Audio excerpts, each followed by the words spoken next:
اعوذ باللہ من الشیطان اللعین الرجیم بسم اللہ الرحمن الرحیم الحمدللہ وکفا وسلام علی عبادہ الذین اصطفیٰ. درود بھیجیے محمد و آل محمد علیہ السلام.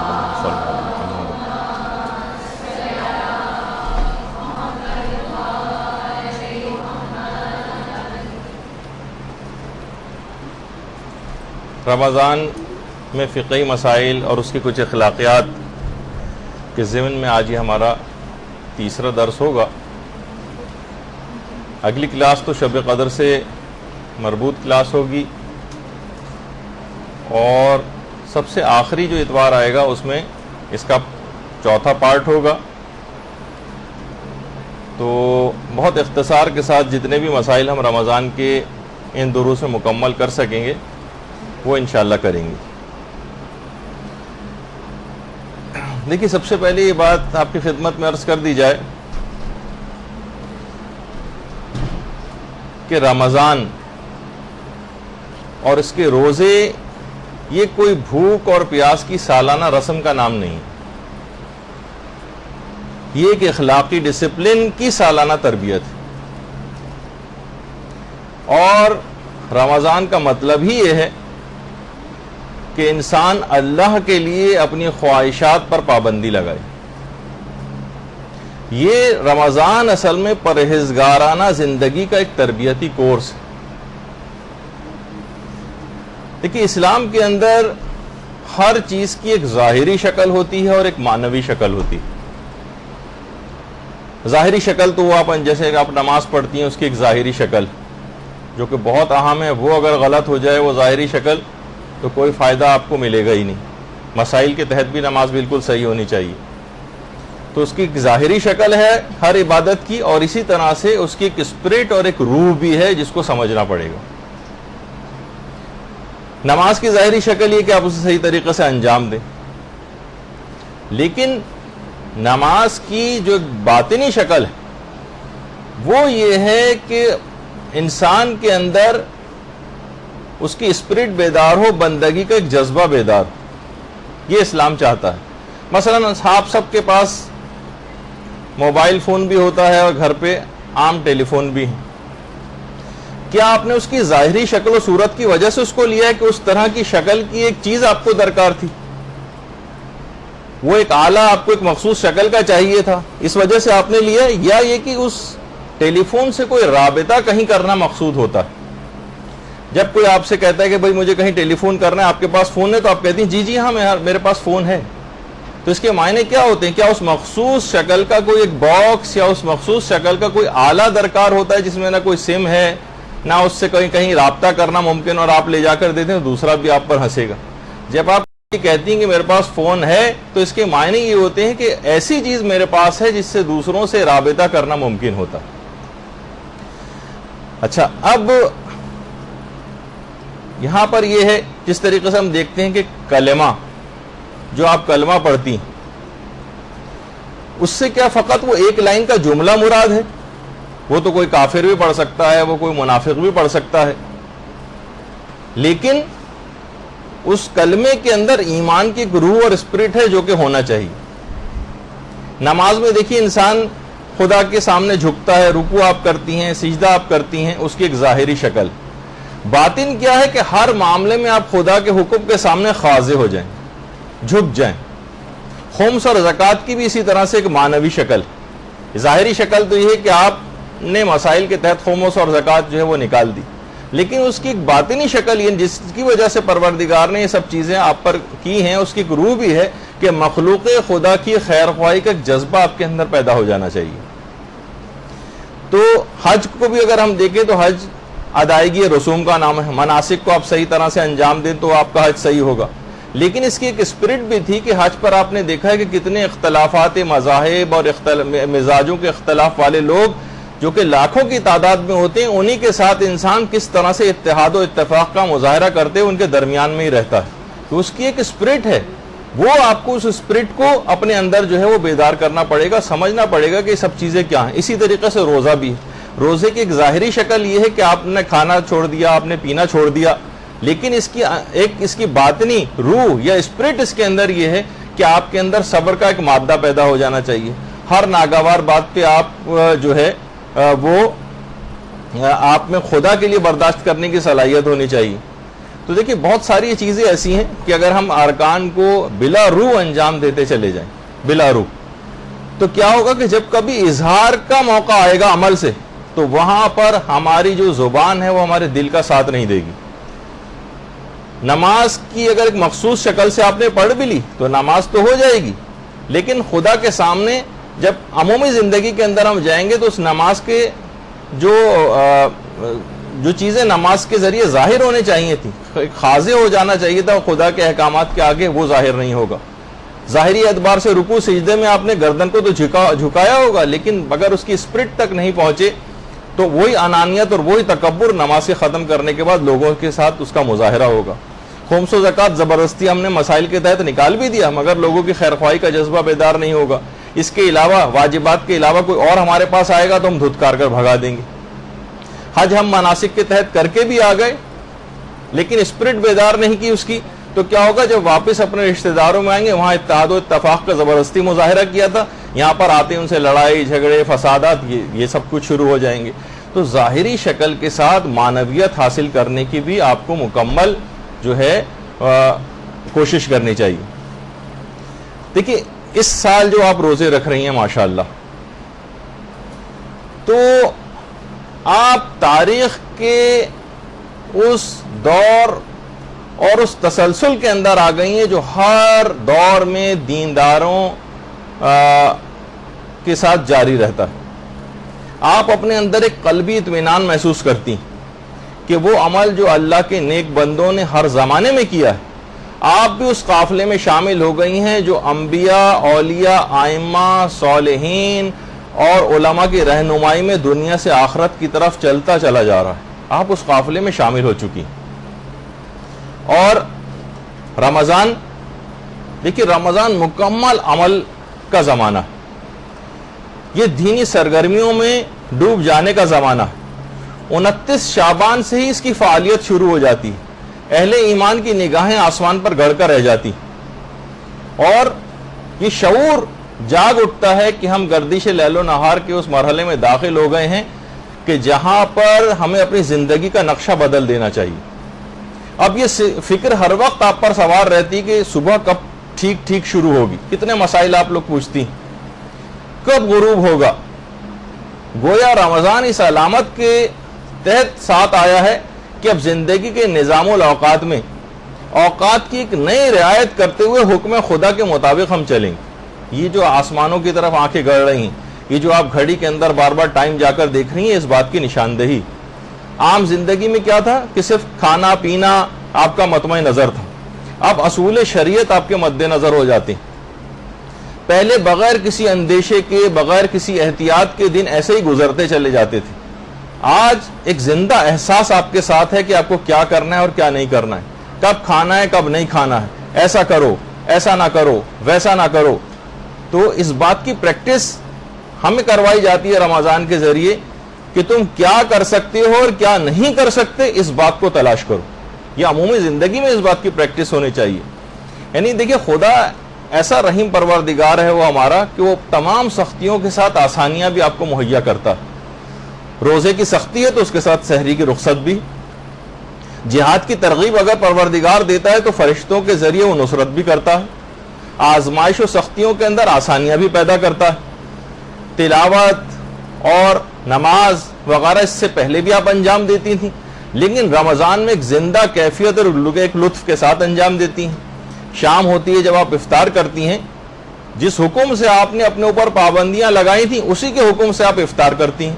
عمل آپ کا بتا دیتا ہے کہ میں خواہشات نفس کی بندہ نہیں ہوں یا بندی نہیں ہوں, میں خدا کی ایک اطاعت گزار ہوں. تو روزہ دیکھیے اس دنیا میں بھی برائیوں سے ڈھال ہے اور آخرت میں یہ جہنم کی آگ سے ڈھال بن جائے گا. اچھا, اس مہینے میں آپ اعمال شب قدر انجام دیں گی, اس مہینے میں لوگ اعتکاف بھی کرتے ہیں, اس مہینے میں تلاوت قرآن بھی کرتے ہیں, صدقات بھی دیتے ہیں, انفاق بھی کرتے ہیں.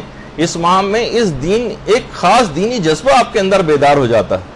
یہ جذبہ ایک بے حس انسان کو ایک حساس مومن بنا دیتا ہے. یہ عمل سے بتا دیتا ہے کہ گناہ اور حرام تو رہے ایک طرف، میں جو ناگزیر زندگی کی ضروریات ہیں جیسے کھانا اور پینا، میں حکم خدا کے سامنے ان چیزوں سے بھی دستبردار ہو سکتا ہوں۔ اور مثال ہماری اس گھوڑے کی طرح سے ہو جاتی ہے جو کھونٹے سے بندھا ہو اور جس کی رسی جتنی زیادہ لمبی ہوتی ہے اس کے دائرے کے اندر صرف وہ جو ہے وہ گھومتا رہتا ہے اور باہر نہیں جاتا۔ تو عام دنوں میں دیکھیے اگر آپ کو صبح کو چائے نہ ملے تو آپ کو کتنی پورا دن آپ کا مقدر ہو کے رہ جاتا ہے، ٹھیک ہے۔ لیکن یہاں نفسیات رمضان میں اتنی طاقتور ہو جاتی ہے کہ پورے دن آپ کو چائے نہیں ملتی، پورے دن آپ کو کھانا نہیں ملتا، حتیٰ کہ پانی تک نہیں ملتا، تب بھی آپ اس پر مطمئن رہتی ہیں۔ لہٰذا یہ بات بالکل صحیح ہے کہ رمضان ایک رمضان کو دارالعمل کہا گیا ہے اور افطار جو ہے اس کو دارالجزا کہا گیا ہے۔ پروردگار سے یہی دعا ہے کہ پروردگار ہمارے اندر وہ روحانیت پیدا کر دے جو رمضان کے ذریعے پروردگار ہم میں دیکھنا چاہتا ہے، اور خدا ہم سب کے روزوں کو قبول فرمائے۔ درود بھیجیے محمد و آل محمد۔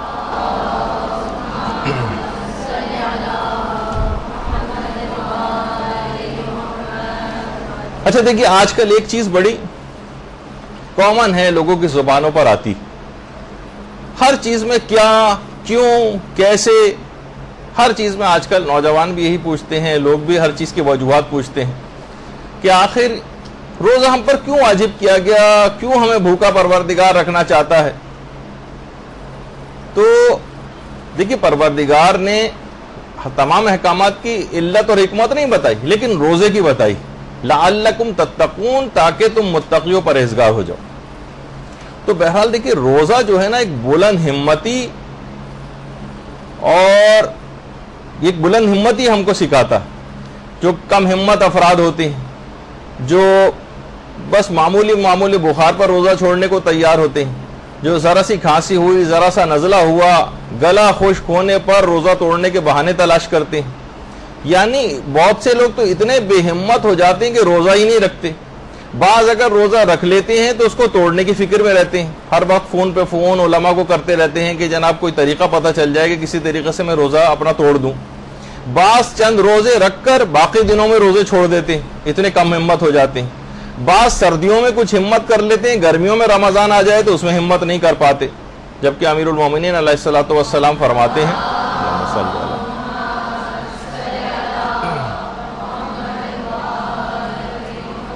کہ انسان کی جو قدر و قیمت ہے وہ اس کی ہمتوں کے ذریعے کی جا سکتی، یعنی وہ کتنا باہمت ہے۔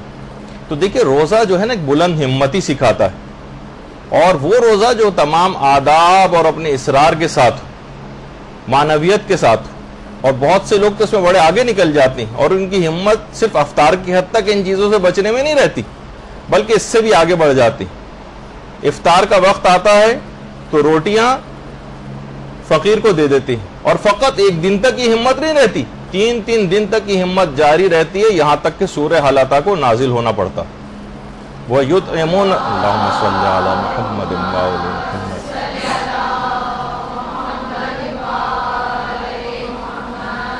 قابل غور اور قابل توجہ نقطہ اس میں یہ ہے کہ اس ہمت میں فقط معصوم افراد شامل نہیں، اس میں فضہ جیسی غیر معصومہ بھی شامل ہے، جو اپنی ہمت سے اتنا بلند مقام حاصل کر لیتی ہے کہ معصومین کی پیروی میں خود بھی یہ کارنامہ انجام دے دیتی اور ثابت کر دیتی ہے کہ طعام کی لذت سے بڑھ کر اطعام کی لذت، خود کھانے میں اتنا مزہ نہیں ہے جو دوسروں کو کھلانے میں مزہ۔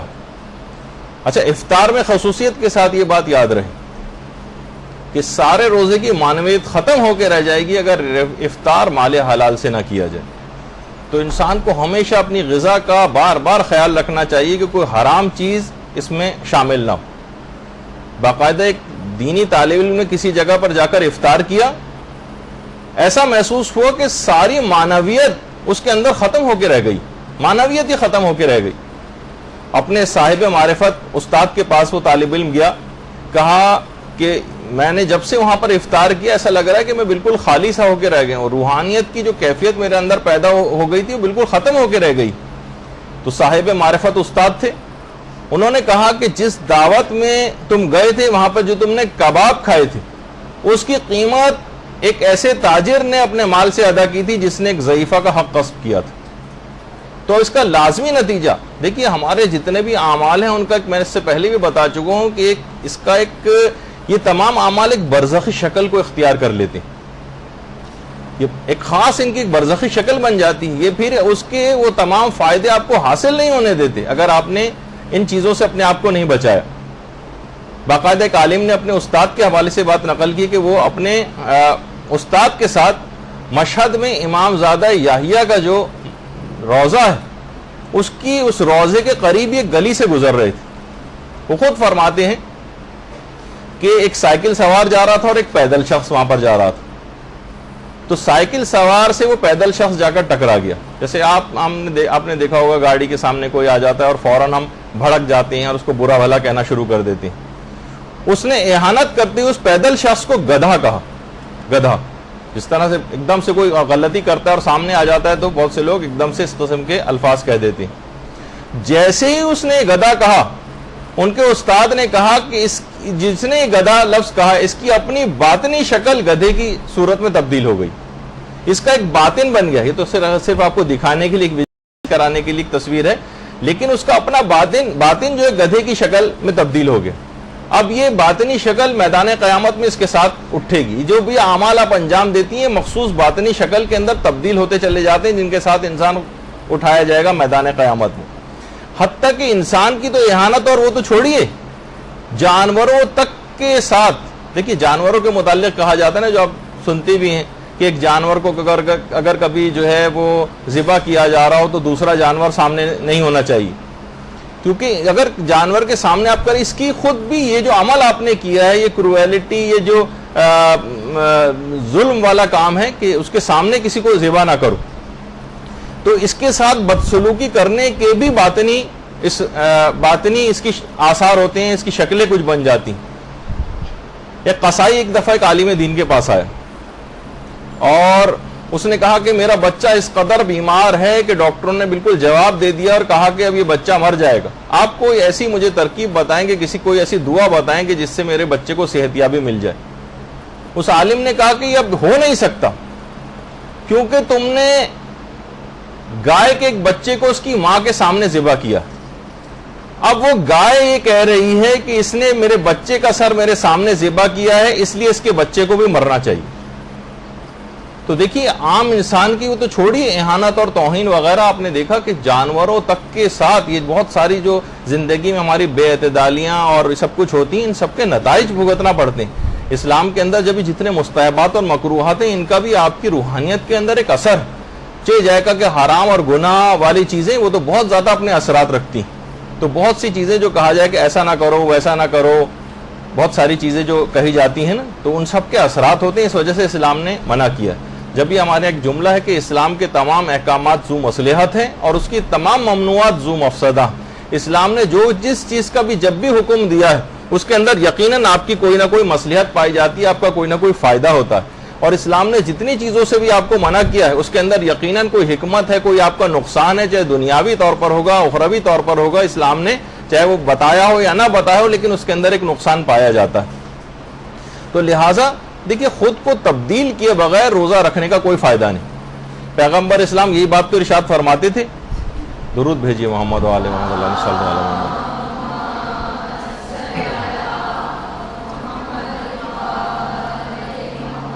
کہ اے لوگو تم میں سے جو بھی اس ماہ میں اپنے اخلاق کو درست کر لے گا اسے اس روز پل صراط سے گزرنے کی اجازت دی جائے گی جس دن لوگوں کے قدم پل صراط سے ڈگمگا رہے ہوں. دیکھیے آپ سوچئے پل صراط کے متعلق ہے کہ جیسے جیسے انسان اس پر چلتا جائے گا پل صراط باریک تر ہوتا چلا جائے گا.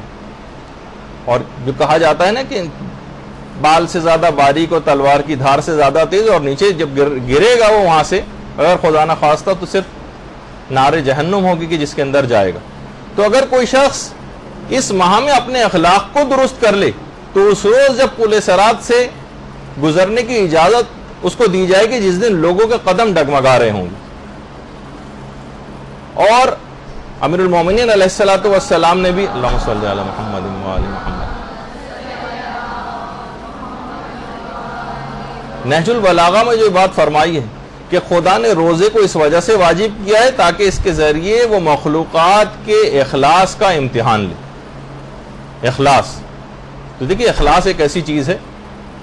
اور یہ جملہ بھی شہزادی کونین فاطمہ الزہرا سلام اللہ علیہا کا ہے. اللہم صلی علی محمد و علی محمد، جو بحر الانوار کی جلد نمبر 93 میں ہے کہ وہ روزے دار، یعنی دیکھیے اعضاء و جوارے کا مکمل روزہ بھی رکھنا ہے اپنے، کہ وہ روزے دار جس نے زبان کو اپنے کانوں کو، اپنی آنکھوں کو اور اپنے اعضاء و جوارے کو گناہوں سے محفوظ نہ کیا، اس کا وہ روزہ یعنی مفہوم روایت ہے کہ کس کام کا ہے، اس روزے کی تو کوئی قدر و قیمت نہیں. اور پانچویں امام نے بھی ہمارے بعض افراد کے اللہم صلی علی محمد و علی محمد کہ ایسے روزے کو نامکمل شمار کیا جس کے اندر سے ایک وہ نافرمان اولاد بھی ہے جو اپنے والدین کو مثلا اذیت پہنچاتی. ٹھیک ہے، رمضان میں دن پر لگا کر گزرتے چلے جا رہے ہیں، لیکن ہم دیکھ رہے ہیں کہ نوجوانوں کی وہی آوارہ گردیاں، لڑکیاں وہی ٹی وی، موسیقی، میک اپ اور بے پردگی، اس پر ہی آنکھیں جمائے اور اپنے دل لگائے بیٹھی. روزے کے نہ ہمیں ظاہری آثار کہیں نظر آ رہے ہیں، نہ کہیں باطنی آثار نظر آ رہے ہیں، نہ کوئی خاندانی نگرانی ہے، نہ کوئی مادرانہ اور پدرانہ جو ہے نگہداری ہے. تو کیا غافل دلوں کے لیے اب بھی وہ وقت نہیں آیا کہ اس مہینے کی برکت سے خدا کی اطاعت میں ان کے دل پگھل جائیں؟ کب وہ موقع آئے گا؟ بہت سے چینلز کے اندر ہم دیکھ رہے ہیں کہ وہی شرمناک نشریات چل رہی ہیں، وہی گھٹیا پروگرام چل رہے ہیں، وہی آبرو باختہ افراد کی شکلیں اس کے اندر جو ہے وہ لوٹ پھر کر کے دوپٹے سر پہ رکھ کے جو ہے وہ نظر آ رہی ہیں. معمولات زندگی کے اندر فقط کھانے پینے کے جو معمولات ہیں صرف وہ تبدیل ہوئے، باقی سب کا سب ویسے کا ویسے ہی. تو یہ حرمہ نصیبی ہماری اور اس مہینے سے جو غلط سلوک ہم کر رہے ہیں تو کہیں ہلاکت اور بدبختی کی طرف ہمیں نہ لے جائے. اگر ہم سستی کریں گے تو یہ بات یاد رکھ لیجئے کہ رمضان آگے نکل جائے گا، ہم وہیں کے وہیں رہ جائیں گے، وہیں کے وہیں بیٹھے رہ جائیں گے، وہی بدبختی اور وہی حرمہ نصیبی ہمارے ساتھ ہوگی. پھر معلوم نہیں کہ اگلے رمضان تک زندہ رہ بھی سکے یا نہ رہ سکے. لہٰذا رمضان میں اپنے پروردگار سے راز و نیاز کرنا ہے، اس کی محبت دل میں پیدا کرنی. دیکھیے پروردگار آیت اللہ فہری ایک ہیں، وہ نقل کرتے ہیں کہ ایک عالم نے پروردگار عالم سے عرض کی کہ اپنا مجھے تو محبوب بنا لے کہ میں تجھ سے راز و نیاز کر سکوں. تو میں کون سی ایسی دعا پڑھوں اے پروردگار کہ تیری محبت میرے دل میں پیدا ہو جائے کہ میں تجھ سے راز و نیاز کر سکوں. جو ہم صرف عرفا کی باتیں پڑھتے ہیں کہ وہ خدا سے راز و نیاز کرتے تھے، تو عالم معنویت سے ان عالم کو پروردگار کی طرف سے یہ بات کہی گئی کہ تم دعائے یستشیر پڑھو، دعائے یستشیر. اور علامہ ابن طاؤس نے محج الدعوات میں اس کو جو ہے دعائے یستشیر کے حوالے سے بہت سی باتیں جو ہے وہ نقل بھی کی ہیں. اچھا دیکھیے ایک بات اور اس میں بیان کر دی جائے، کیونکہ بچے بھی بعض اوقات یہ بات سنتے ہیں اور نوجوان بھی سنتے ہیں اور بہت سے خیر بزرگ حضرات بھی اس میں پیچھے نہیں رہے ہیں، کہ بعض اوقات گرمی بہت زیادہ ہوتی ہے جس کی وجہ سے وہ روزہ نہیں رکھ پاتے. ابھی مجھے ایک صاحب نیچے کہہ رہے تھے کہ ایک فلاں صاحب ہیں، ان کو کسی قبرستان جانا تھا، تو قبرستان جانے کی وجہ سے آج انہوں نے روزہ نہیں رکھا کہ گرمی بہت ہوگی، وہاں پہ پیاس لگے گی، تو شروع سے روزہ نہیں رکھا. تو بالفرض کبھی ایسا ہو جائے تو دیکھیے اسلام نے ہر چیز کا ہم کو حکم بتایا ہے، ہر چیز کا بلکہ طریقہ بتایا ہے کہ ہم اس سے کیسے نبرد آزما ہوں. علماء فرماتے ہیں کہ 2 آیات قرآنی ایسی ہیں کہ اگر بہت زیادہ رمضان میں گرمی کسی کو لگ رہی ہو اور روزہ ناقابل برداشت اس کو ہونے لگے تو وہ ان 2 آیات کی تلاوت کرے تو اس کو روزہ قابل برداشت ہو جائے گا اور اس کی گرمی کم ہو جائے گی جو اس کو گرمی لگ رہی. تو سورہ صافات کی ایک تو 109ویں آیت ہے، سلام علی ابراہیم کذالک نجزی المحسنین. یہ آپ جا کر اتار لیجئے گا، سورہ صافات کی آیت نمبر 109. اس کی اگر تلاوت کرنا شروع کر دے تو روزے کی گرمی اس کو کم لگے گی اور روزہ اس کے لیے قابل برداشت ہو جائے گا، نہایت سکون اور آسانی کے ساتھ اپنے روزے کو مکمل کر لے گا. یہ ویسے سب کو بھی یاد رکھنی چاہیے، کیونکہ اکثر ایسا ہوتا ہے کہ آپ کو اسکول، کالج، یونیورسٹی، اپنے ملازمت، کاروبار میں لوگوں کو جانا ہوتا ہے اور بہت سے لوگوں کی فیلڈ جاب ہوتی ہیں، اور بہت زیادہ گرمیاں اگر ہیں تو بہت زیادہ پریشانی ان کو ہو جاتی ہے. تو یہ چھوٹی چھوٹی سی 2 آیتیں ہیں, یہ اگر یاد کر لیں, ان کی تلاوت کریں تو روزہ ان کے لیے بہت آسانی کے ساتھ گزر جائے گا. سورہ صافات کی آیت نمبر 109, سلام علی ابراہیم کذالک نجزی المحسنین. اور دوسری آیت ہے سورہ انبیاء کی آیت نمبر 69, فقلنا یا نار کونی بردا وسلاما علی ابراہیم. یہ آیت جو ہے سورہ انبیاء کی آیت نمبر 69. تو یہ چھوٹی چھوٹی سی 2 آیتیں بچوں کو بھی یاد ہو سکتی ہیں, بڑوں کو بھی یاد ہو سکتی ہیں, تاکہ کبھی ایسا موقع پیش آ جائے تو ان کی پیاس بہت زیادہ کم ہو جائے گی اور روزہ ان کے لیے قابل برداشت ہو جائے گا. اور بالفرض اگر پیاس آپ کو لگ بھی رہی تو دیکھیے اسی پیاس کو برداشت اگر آپ کو کرنا ہے تو وہ روایت آپ دماغ میں لے کر آئیں, جو باقاعدہ اس روایت کو علل الشرائع میں شیخ صدوق نے نقل کیا پیغمبر اسلام کے حوالے سے, کہ جنت کے ایک دروازے کا نام ریان ہے, اس سے سوائے روزے داروں کے کوئی شخص داخل نہیں ہوگا, جس کو باب الصائمین بھی کہا جاتا ہے. کیوں ریان اس کا نام کیوں پڑا ہے؟ اس وجہ سے دیکھیے روزے داروں پر پیاس کی جو سختی ہے وہ بھوک کی سختی سے زیادہ ہے. تو جس وقت وہ جنت میں داخل ہوں گے تو رے یعنی سیرابی, رے کہتے ہیں سیرابی کو, وہ اس سے ملاقات کرے گی اور اس کے بعد اس کو پھر دوبارہ کبھی پیاس نہیں لگے گی. رے کہتے ہیں ریان, جب بھی اس کا نام پڑا رے, سیرابی ایک ایسی ملاقات کرے گی کہ پھر اس کے بعد پھر کبھی پھر ہمیشہ ہمیشہ کبھی اس کو پیاس نہیں لگے گی. یہ دنیا میں جو بھوک اور پیاس انسان برداشت کرتا ہے نا, تو اس کا ایک ایسا نتیجہ آخرت میں نکلنے والا ہے, پھر ایسی سیرابی ہوگی کہ پھر کبھی پیاس نہیں لگے گی. تو بہرحال یہ دماغ میں یاد رہے کہ اس دروازے سے اگر ہم یہ دماغ میں حدیث یاد آ جائے ہمیں, تو کتنی بھی گرمی کیوں نہ لگ رہی ہو, آپ سوچیں کہ جنت میں مخصوص دروازہ کیا جائے گا جس سے روزے دار داخل ہوں. اور وہ جو آپ سنتی ہیں کہ روزے دار کو افطار کے وقت 2 خوشیاں ملتی ہیں, ایک تو افطار کی خوشی اور دوسری وہ جب وہ اپنے پروردگار سے ملاقات کرے گا. بہت سے علماء یہ فرماتے ہیں کہ یہاں افطار کی خوشی سے مراد کھانوں کی خوشی مراد نہیں, کہ ہمارے سامنے پوری ٹیبل سجی ہوئی ہے, بہت سارے سموسے پکوڑے وغیرہ رکھے ہوئے ہیں, تو وہ جو خوشی ہم کو ملے گی, کیونکہ یہ جو ہے کہ ملاقات پروردگار کی خوشی اور افطار کی خوشی, تو یقیناً یہ جو کھانوں کی خوشی اور یہ پیٹ کی حاجت کی جو تکمیل ہے, یہ ان عمدہ باتوں میں سے ان کو شمار نہیں کیا جاتا کہ نیک لوگوں کی اس وجہ سے ان کی تعریف کی جائے کہ افطار کے وقت ان کو بڑی جو ہے خوشی محسوس ہوتی ہے کھانوں کو دیکھ کر, بلکہ علماء فرماتے ہیں اس سے مراد وہ خوشی ہے جو مسلمانوں کو اس دن نیکیوں کے رجسٹر کو اپنے دیکھ کر حاصل ہوگی اور اپنے اعمال کی جو فضیلت ان کو اس دن پتہ چلے گی, اس سے وہ والی خوشی مراد ہے. افطار سے پر یہاں سے اس سے مراد ایک جو اس کی باطنی شکل ہے اور جو اس کے ایک آثار ہیں, صرف یہ نہیں کہ صرف کھانوں کو دیکھ کر جو اس کو خوشی ہو رہی ہے, اس پر نیک لوگوں کی تعریف کی جائے کہ اس کے لیے 2 خوشیاں. تو بہرحال یہ ایک چیز آپ کے سامنے ایک اس کا ایک مفہوم جو ہے وہ بیان کیا. اب آ جائیے مسائل فقہ کی طرف.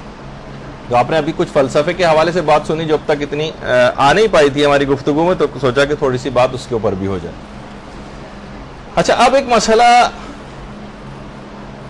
ہے کہ اگر کوئی شخص روزہ رکھنا,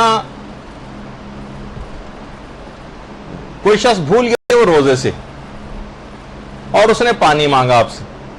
دیکھیے اب ہم متفرق چھوٹے چھوٹے مسئلے بیان کر رہے ہیں, کیونکہ اب اتنا وقت ہمارے پاس نہیں ہے کہ ہم ایک خاص ترتیب کے ساتھ جس طرح توضیح مسائل لکھے ہوں اس کو بیان کریں, ورنہ انشاءاللہ جب اگلی دفعہ آئے گی تو یہی مسئلے ریپیٹ نہیں ہوں گے اگلے سال, اور نئے مسائل اور کسی ترتیب کے ساتھ ہم مسئلوں کو ڈسکس کریں گے.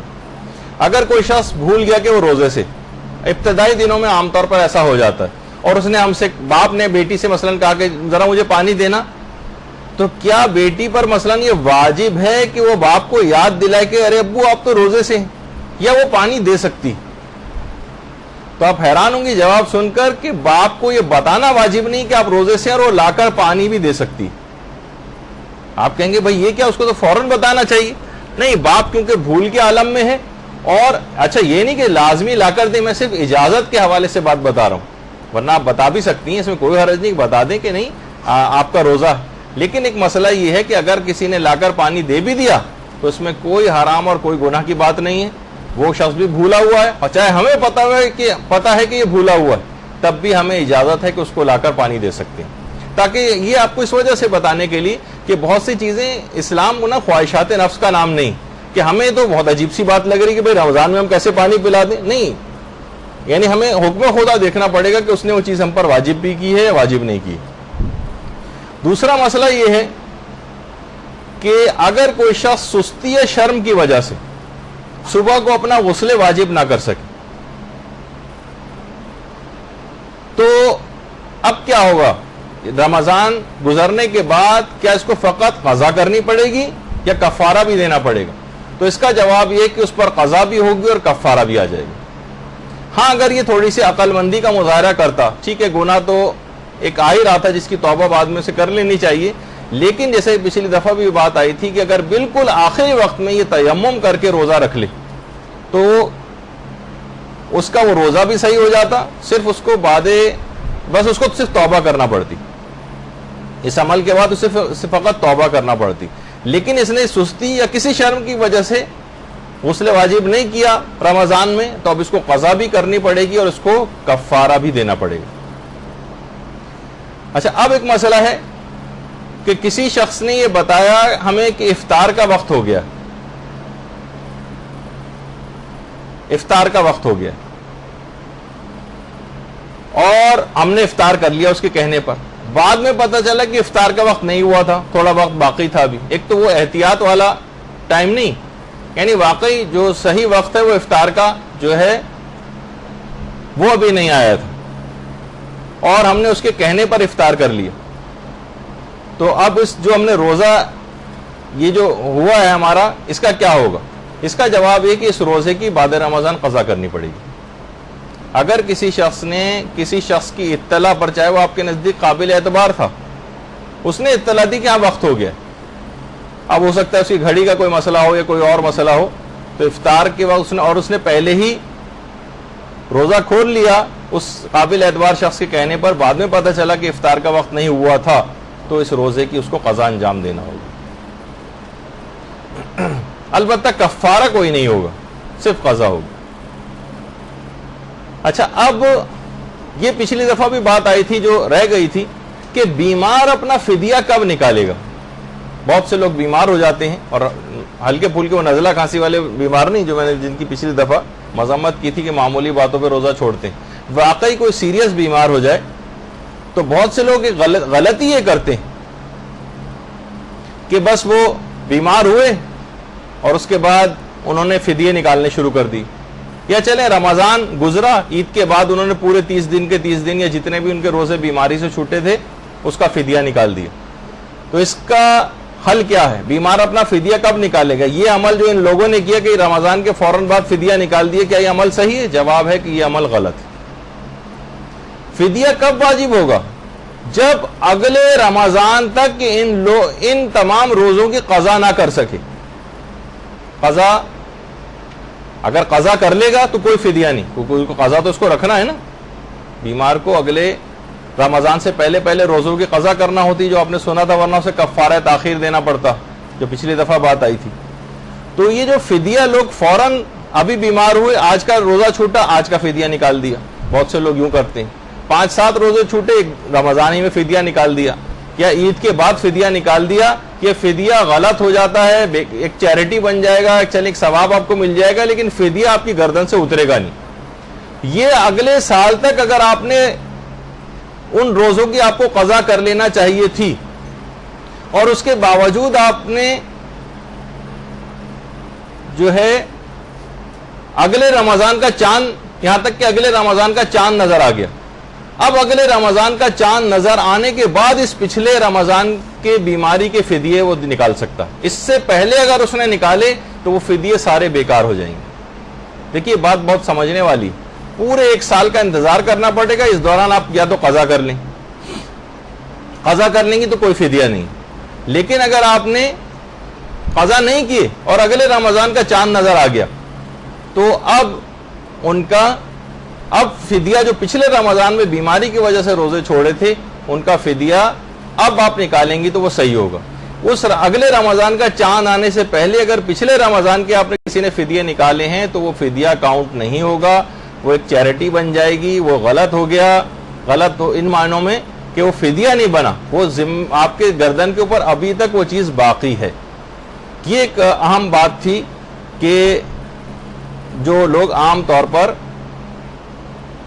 یعنی بہت سی صورتوں میں یہ ہوتا ہے کہ بیماری اگلے سال تک طول کھینچ جاتی ہے مثلا, یا بیماری تو نہیں, البتہ یہ کہ بہرحال اس نے رکھے نہیں روزے یا کسی بھی وجہ سے, تو بہرحال اگلے سال اس پچھلے رمضان کا جو فدیہ ہے وہ اگلے سال اس کو دینا پڑے گا. اچھا, بوڑھے افراد کے حوالے سے نہیں, ہاں وہ افراد کے جو اپنا فدیہ روزہ گزرنے کے فوراً بعد نکال سکتے ہیں. کچھ افراد ایسے ہیں کہ جن کو اس بات کی اجازت کہ وہ افراد جو کہ بہت زیادہ بوڑھے ہیں اور روزہ رکھنا ان کے لیے باعث مشقت, یعنی وہ رکھ لیں گے روزہ لیکن مشقت کے ساتھ رکھیں گے. ان کے اوپر آپ نے پچھلی دفعہ بات سنی تھی کہ ایسے بوڑھوں کی دو اقسام ہیں. ایک تو وہ جو روزہ رکھ ہی نہیں سکتے, ان پہ نہ تو اس روزے کی کوئی قضا کرنی ہے اور نہ ہی اس کا کوئی فدیہ دینا ان کے لیے واجب. لیکن وہ بوڑھے جو مشقت کے ساتھ روزہ رکھ لیتے ہیں, پریشانی ان کو ہوتی ہے کافی, لیکن وہ پھر بھی روزہ رکھ لیتے ہیں, تو روزہ تو ان پر سے معاف ہے لیکن ان کو فدیہ دینا پڑتا. تو یہ کیا ہے, جو اتنے زیادہ بوڑھے افراد نہیں اگلے سال تک کا انتظار کریں گے, نہیں, یہ رمضان کے فوراً بعد بھی دے سکتے ہیں یا اس روزے کو گزرنے کے بعد بھی دے سکتے ہیں. یعنی جو روزہ آج ان بوڑھے افراد کا آج چھوٹا ہے تو یہ اس کا اگلے دن ہی فدیہ نکال سکتے ہیں. اسی طریقے سے دودھ پلانے والی جو مائیں ہیں اور وہ حقیقتاً یعنی بچے کے ساتھ ان کا مسئلہ ہو رہا ہے اور وہ تمام احتیاطیں نہیں کر پا رہی جو پچھلی دفعہ میں نے بتائی تھیں, یا کوئی فیڈر وغیرہ یا ڈبے کے دودھ وغیرہ سے بچے کی بھوک وغیرہ نہیں مٹا پا رہی ہیں, کوئی بھی ایسا مسئلہ ہے تو پھر وہ روزہ چھوڑ سکتی ہیں اور وہ بھی اپنا فدیہ جو ہے اس روزہ گزرنے کے بعد دے سکتی ہیں. دوران رمضان وہ روزہ جب گزر جاتا ہے, یعنی وہ روزہ گزر گیا اسی دوران بھی فدیہ نکالا جا سکتا ہے. لیکن یہ نہیں کر سکتے کہ ایڈوانس میں دے دیں کہ ابھی جو جتنے بھی روزے آگے مجھے پتا ہے کہ یہ سب چھوٹ جائیں گے مجھ سے, تو ان کا فدیہ میں ابھی سے نکال دوں. یہ نہیں, وہ روزہ گزر جائے پھر اس کا فدیہ دے سکتے ہیں. اگلا روزہ پھر اس طرح سے گزر جائے, وہ روزہ نہیں رکھ پا رہی, پھر فدیہ دے سکتے ہیں. اور یہی مسئلہ اس حاملہ عورت کا بھی ہے کہ جو بہت سی وجوہات کی بنا پر جو ہے وہ روزہ نہیں رکھ پا رہی ہے, اپنے بچے کی وجہ سے, اپنی صحتیابی کی, اس میں تھوڑا سا مسائل کے اندر اختلاف ہے جس میں ابھی تفصیل میں نہیں جا رہا.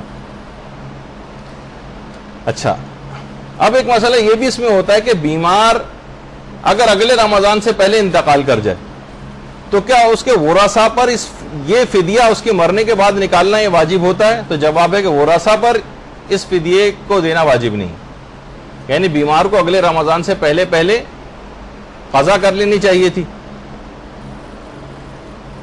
اور اس کو ظاہر ہے اس کے اوپر فدیہ واجب ہوتا جب اگلے رمضان کا چاند آتا. تو بہت سے لوگوں کے دماغ میں آتا ہے کہ کیا اس کا یہ والا فدیہ جو ڈیو ایک لحاظ پر ہونے والا تھا تو کیا یہ ہم نکالیں؟ تو جواب ہے کہ ورثاء پر یہ چیزیں واجب نہیں, سوائے اس کے کہ وہ وصیت کر جائے کہ بھائی جو میرے فدیے ہیں وہ تم دے دینا.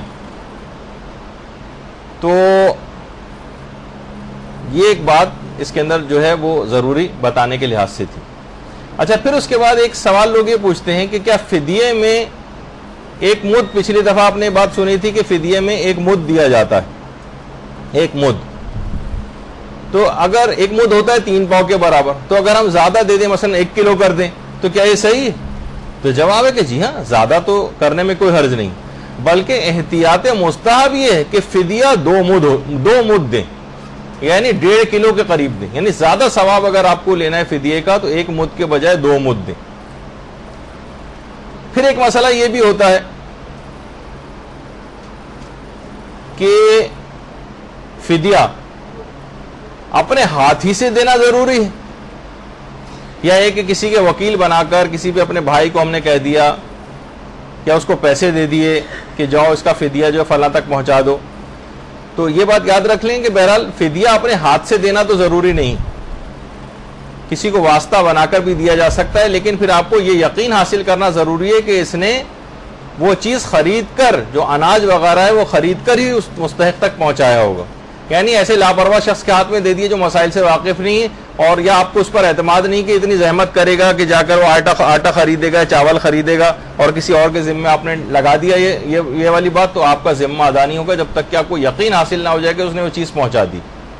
اپنے ہاتھ سے تو دینا ضروری نہیں، لیکن ایسے قابل اعتبار شخص کے حوالے آپ اس کو کریں کہ جس کے متعلق یقین ہو کہ یہ چیزیں خرید کر ان مستحقین تک پہنچائے گا. اگر وہ پیسے ایسے ہی جا کے دے دے، اس نے کہا اس چکر میں کون پڑے، یا وہ آپ کی بات ہی نہیں مان رہا ہے کہ بھائی یہ کہاں سے تم نے کہ یہ چیزیں اس کو اور دواؤں کی ضرورت ہے، تو اس فدیے کی رقم سے بہتر ہے کہ وہ دوائیں خریدے جا کر. نہیں، اس کا مطلب یہ ہے کہ یہ فدیہ اب شمار نہیں ہوگا. دواؤں کے لیے آپ الگ سے چیریٹی کے طور پر دیں، اس کو پیسہ صدقے کے طور پر دیں، وہ ایک الگ ہے، لیکن فدیے میں آپ کو وہ جنسی دینا پڑے گی. اچھا، اب ایک مسئلہ عام طور پر یہ پیش آتا ہے کہ غسل واجب میں سست رفتاری کی وجہ سے فجر کا وقت آ گیا.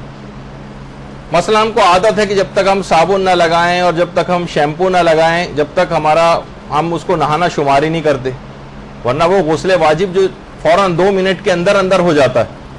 ہم نے اتنی سست رفتاری دکھائی اور سارے لوازمات جو ہم عمومی طور پر نہانے میں استعمال کرتے ہیں، ٹب بھر رہے ہیں پانی سے، اور پھر جب تک وہ پورا بھر نہ جائے جب تک اس کے اندر بیٹھیں گے نہیں، جا کے پتہ چلا اس میں اتنا ٹائم نکل گیا، اور اس کے بعد شیمپو بھی لگائے جا رہے ہیں اور صابن بھی لگائے جا رہے ہیں وغیرہ وغیرہ، یہ سب چیزیں. تو اگر کسی شخص نے اس انداز سے کیا، یعنی اتنی تاخیر کر دی اپنی سستی کی وجہ سے، یہ سب چیزیں لگانے کی وجہ سے، کہ یہاں تک کہ جو ہے وہ صبح کا وقت آ گیا اور روزے کا وقت شروع ہو گیا، تو اب قضا بھی کرنا پڑے گی اور کفارہ بھی دینا پڑے گا. اس میں ہمیشہ اس بات کا خیال رکھیں کہ بہت تیز رفتاری کے ساتھ یہ سب چیزیں جو ہیں ہونی چاہیے. بعض اوقات یہ اس کا بھی آپ کو سیکھنا پڑے گا کہ نماز فجر میں اگر وقت کم رہ جائے، کوئی بھی نماز اگر قضا ہونے والی وقت کم رہ جائے، تو واجبات کون کون سے اور مستحبات کون کون سے، مستحبات کو تاکہ چھوڑ دیں اور واجبات کے اوپر اکتفا کریں. اور یہ واجب ہو جاتا ہے کہ پتہ چلا آپ اذان، بہت سے لوگ اذان و اقامت دینے کے اتنے عادی ہیں، پتہ چلا اسی میں وقت سارا نکل گیا اور نماز شروع ہی نہیں ہو پائی اور اذان و اقامت میں سارا ٹائم نکل گیا. یا مستحبات میں اللہ اکبر اور استغفر اللہ اور بحول اللہ اور بہت ساری چیزیں، اور یا قنوت وغیرہ پڑھنے، یہ سب چھوڑ دینا پڑے گا اگر وقت تنگ ہے. صرف واجب کے حد تک قرات جو ہے الحمد اور دوسرا سورہ اور رکوع سجدے کے ذکر اور تشہد سلام، بس اس پہ اکتفا کریں. اور تکبیرۃ الحرام تو یقیناً پہلے کہہ دی ہوگی آپ نے.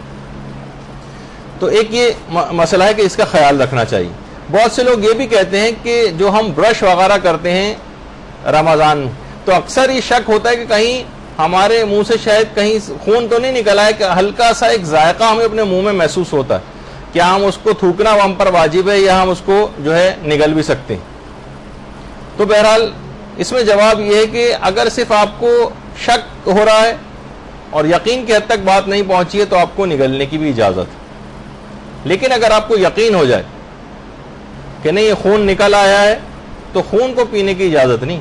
وہ ٹھیک ہے، لعاب دہن کو انسان پینے کی اجازت ہے، یا جو بلغم وغیرہ کا مسئلہ پچھلی دفعہ آغا سیستانی کے حوالے سے بیان ہوا تھا. لیکن یہاں پر جو ہے کیونکہ خون ہے، یہ آپ کو یقین ہے، تو اس کو تو تھوکنا واجب ہوگا اور منہ کو پھر جو ہے وہ پاک بھی کرنا پڑے گا اگر اتنی زیادہ اس کی مقدار نکل آئی.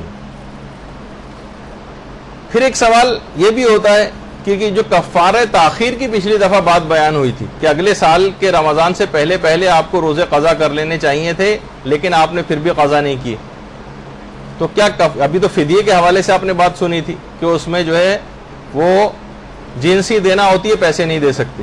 تو کیا جو کفارہ تاخیر میں بھی 1 مد اور 3 پاؤ آٹا ہمیں دینا ہوتا ہے، کیونکہ ہمیں اگلے رمضان سے پہلے رکھ لینے چاہیے تھے روزے، لیکن کسی بھی وجہ سے ہم نہیں رکھ پائے، تو اب اس شخص کو کفارہ تاخیر یعنی فی روزہ 3 پاؤ آٹا یہ کسی مستحق تک پہنچانا پڑے گا. تو کیا اس میں ہم پیسے دے سکتے ہیں کفارہ تاخیر میں؟ تو جواب ہے کہ جی نہیں، اس میں بھی پیسے نہیں دے سکتے.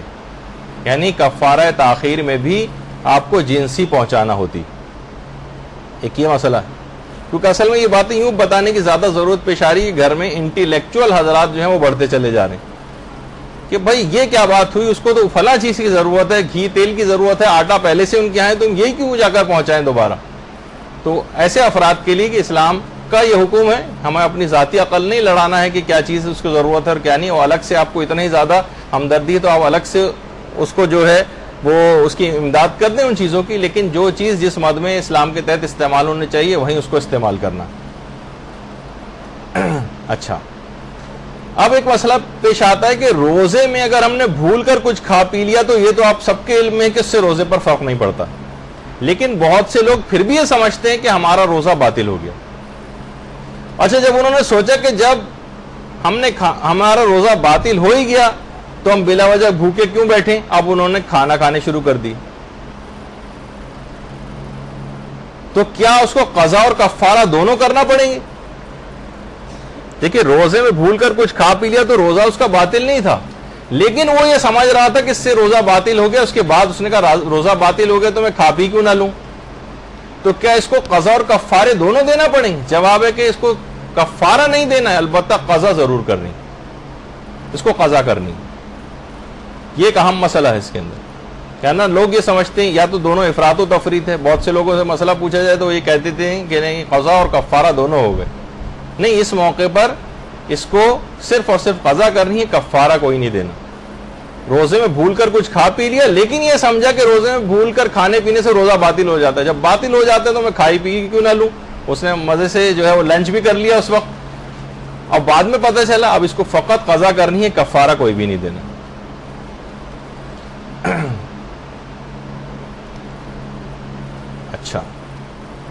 اچھا، بہت سارے مریض حضرات ایسے ہوتے ہیں کہ اگر ان کا مرض طول کھینچ کر اگلے رمضان تک چلتا رہے،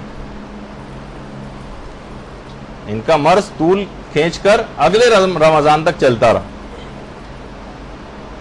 تو اسے صحیح آپ کو پتا ہے کہ اس کو بہرحال فدیہ تو دینا ہوگا، لیکن کیا بعد میں اس کی قضا بھی کرنا ہوگی اس روزے کی؟ نہیں، اگر یہ رمضان اگلے سال کے رمضان تک اس کا یہ مرض چلتا رہا تو اس کو پھر اس روزے کی قضا نہیں کرنا، صرف اور صرف فدیہ دے دے گا، قضا کوئی نہیں. اچھا، بہت سے لوگ یہ بھی کہتے ہیں کہ اگر روزہ رکھنے سے ہمارے سر میں بڑا شدید درد ہونے لگتا، روزہ رکھنے سے سر میں شدید درد ہو جاتا، تو اول تو دیکھیں یہ اس وقت ہوتا ہے. اچھا، میں یہ بات بتا دوں اس میں کہ اگر کوئی ایسے افراد ہوں تو یہ اگر سحری میں ہی کوئی ایک دوا پین کلر وغیرہ لے لیں، پیناڈول، پوسٹان وغیرہ، جبکہ عام طور پر کوئی اور ایسی بیماری نہ ہو جس میں یہ چیزیں منع ہو اس کے لیے، تو وہ دن اس کے لیے اس کا روزہ آرام سے گزر جائے گا. تو روزہ رکھتے ہی اگر کسی شخص کے سر میں درد ہونے لگے تو بہت سے لوگ پوچھتے ہیں کہ ہم پر سے روزہ معاف ہو جائے گا.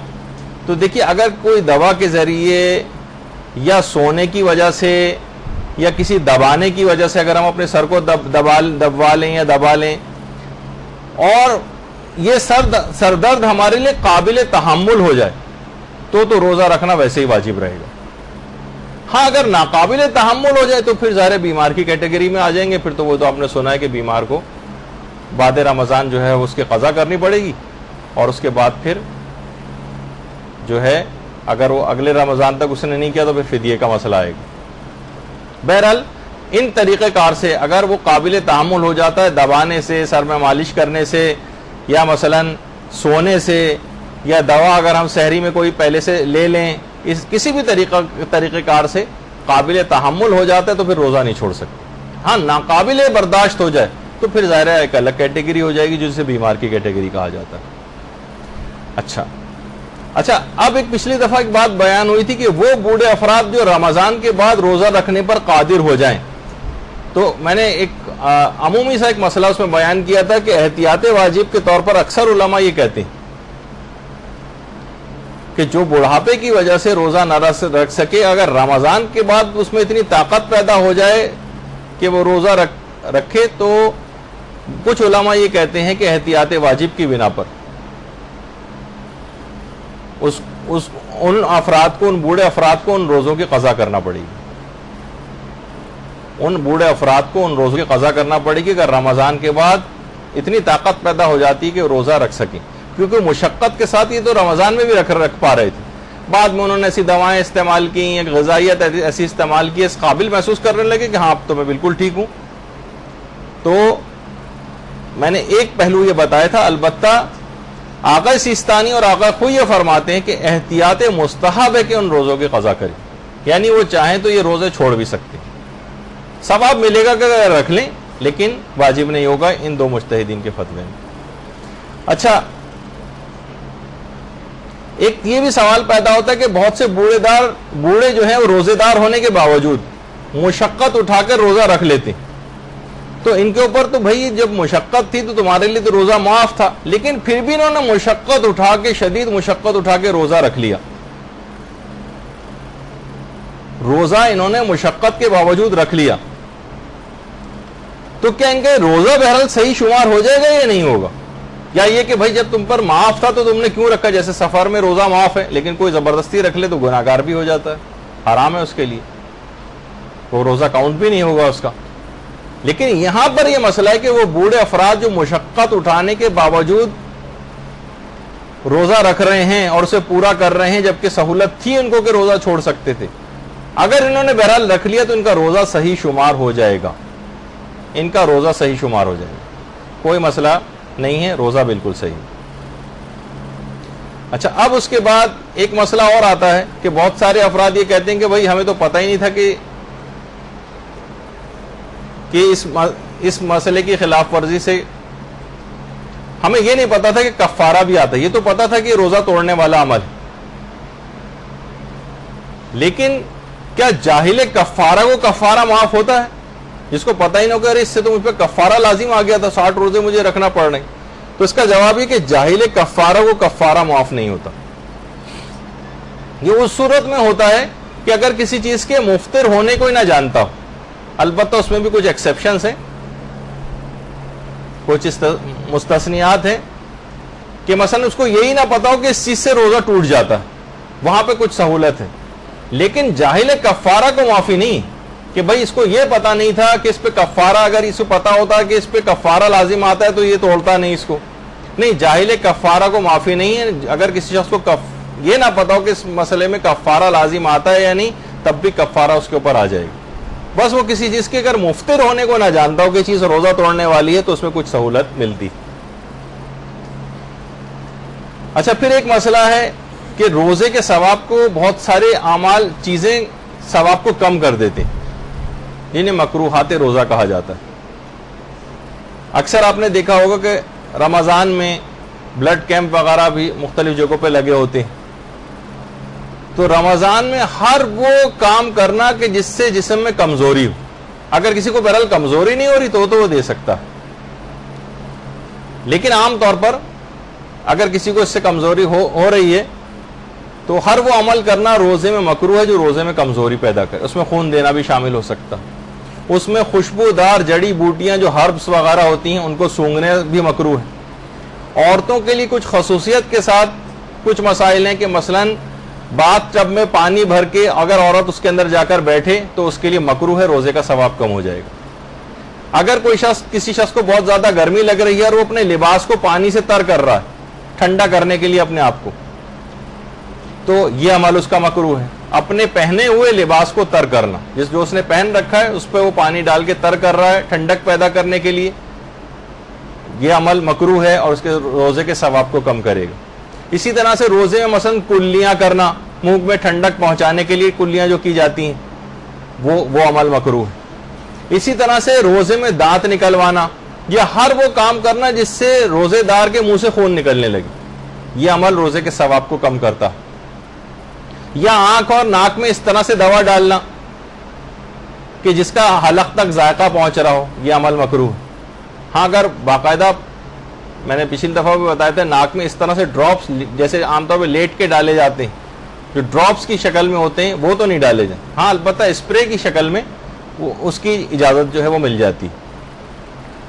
تو بہرحال بہت ساری چیزیں ایسی ہیں، اور بھی بہت بڑی لسٹ ہے، توضیح المسائل میں آپ جا کر دیکھ سکتی ہیں کہ مکروہات روزہ کون کون سے، لیکن عام طور پر جو معاشرے کے اندر پیش آنے والے ہیں چیزیں ہیں ان میں اپنے ثواب کو کم نہ کیا جائے۔ اچھا، اب ایک چیز یہ بھی ہوتی ہے، اگر کوئی روزہ توڑنے کے بعد کئی دفعہ، اس میں عین کے بعد ہے بھی لگائی، کئی مرتبہ کھانا کھا لے، اس نے سوچا کہ اب روزہ تو ٹوٹ ہی گیا ہے، اس نے روزہ توڑ دیا تھا کھا پی کے، اب وہ لیکن دن میں کئی دفعہ کھانا کھا رہا ہے، 2-3 دفعہ اس نے کھانا کھا لیا ہے، کوئی چیز کھا لی، تو تو کیا اس کے کفارے بھی ڈبل ہوتے جائیں گے اس پر، یا ایک ہی کفارہ رہے گا؟ تو اس کا جواب یہ ہے کہ ایک ہی کفارہ رہے گا. جتنی دفعہ متعدد بار کھانے سے کفارے بھی مقرر نہیں ہوتے، یعنی بار بار نہیں دینا پڑتا کہ جتنے دفعہ کھائے ہیں اتنے کفارے دینا پڑیں گے، یہ مسئلہ نہیں. بس روزہ اس کا ٹوٹ گیا، ایک روزے کے بدلے وہی 60 روزے یا 60 مسکینوں کو کھانا کھلانے والا مسئلہ وہ اپنی جگہ رہے گا، لیکن متعدد بار کھانے سے کفارے مقرر نہیں ہوتے. یہ بھی ایک دماغ میں لوگوں کے ایک سوال آتا ہے. اچھا، ایک سوال یہ بھی ہے کہ قضا روزے تو اگلے رمضان سے پہلے رکھ لینے چاہیے، کیا کفارے کے جو روزے ہیں یہ بھی اگلے رمضان سے پہلے رکھنے ضروری ہیں یا نہیں؟ لوگ سمجھتے ہیں کہ کفارے کے جو روزے ہیں وہ بھی اگلے رمضان سے پہلے ہمارے لیے رکھنا ضروری. تو جواب ہے کہ نہیں، کفارے کے روزے کا یہ مسئلہ نہیں ہے کہ اگلے رمضان سے پہلے آپ رکھیں، اس کے آنے والے آئندہ سالوں میں بھی کفاروں کے روزے آپ رکھ سکتی ہیں، اور اس میں نہ کوئی الگ سے کوئی کفارہ تاخیر کا مسئلہ آئے گا، نہ کوئی اور مسئلہ.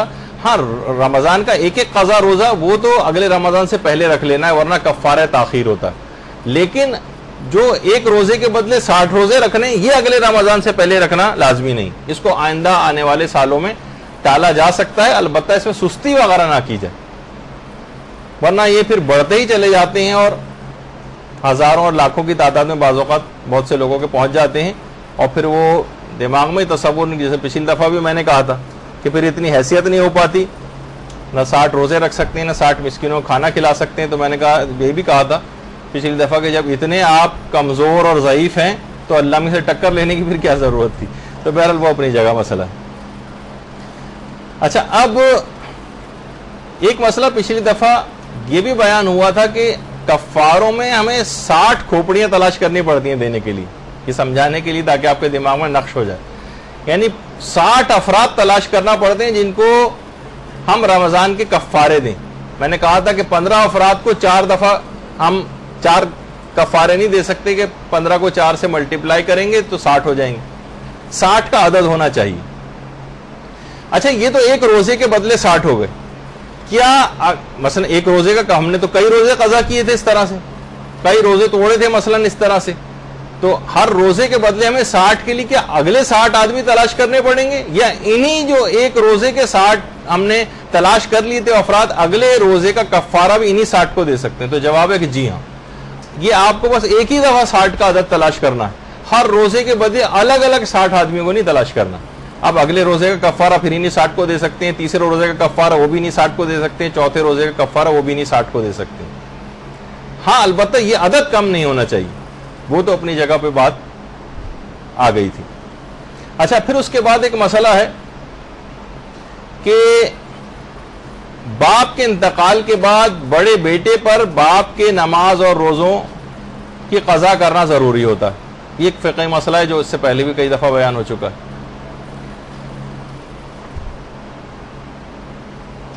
اب یا تو یہ خود بڑا بیٹا ان نماز اور روزوں کو کرے، یا یہ کہ کسی سے کو اجیر بنا کر کسی کو پیسے دے کے باپ کی نمازیں پڑھوائے یا روزے رکھوائے.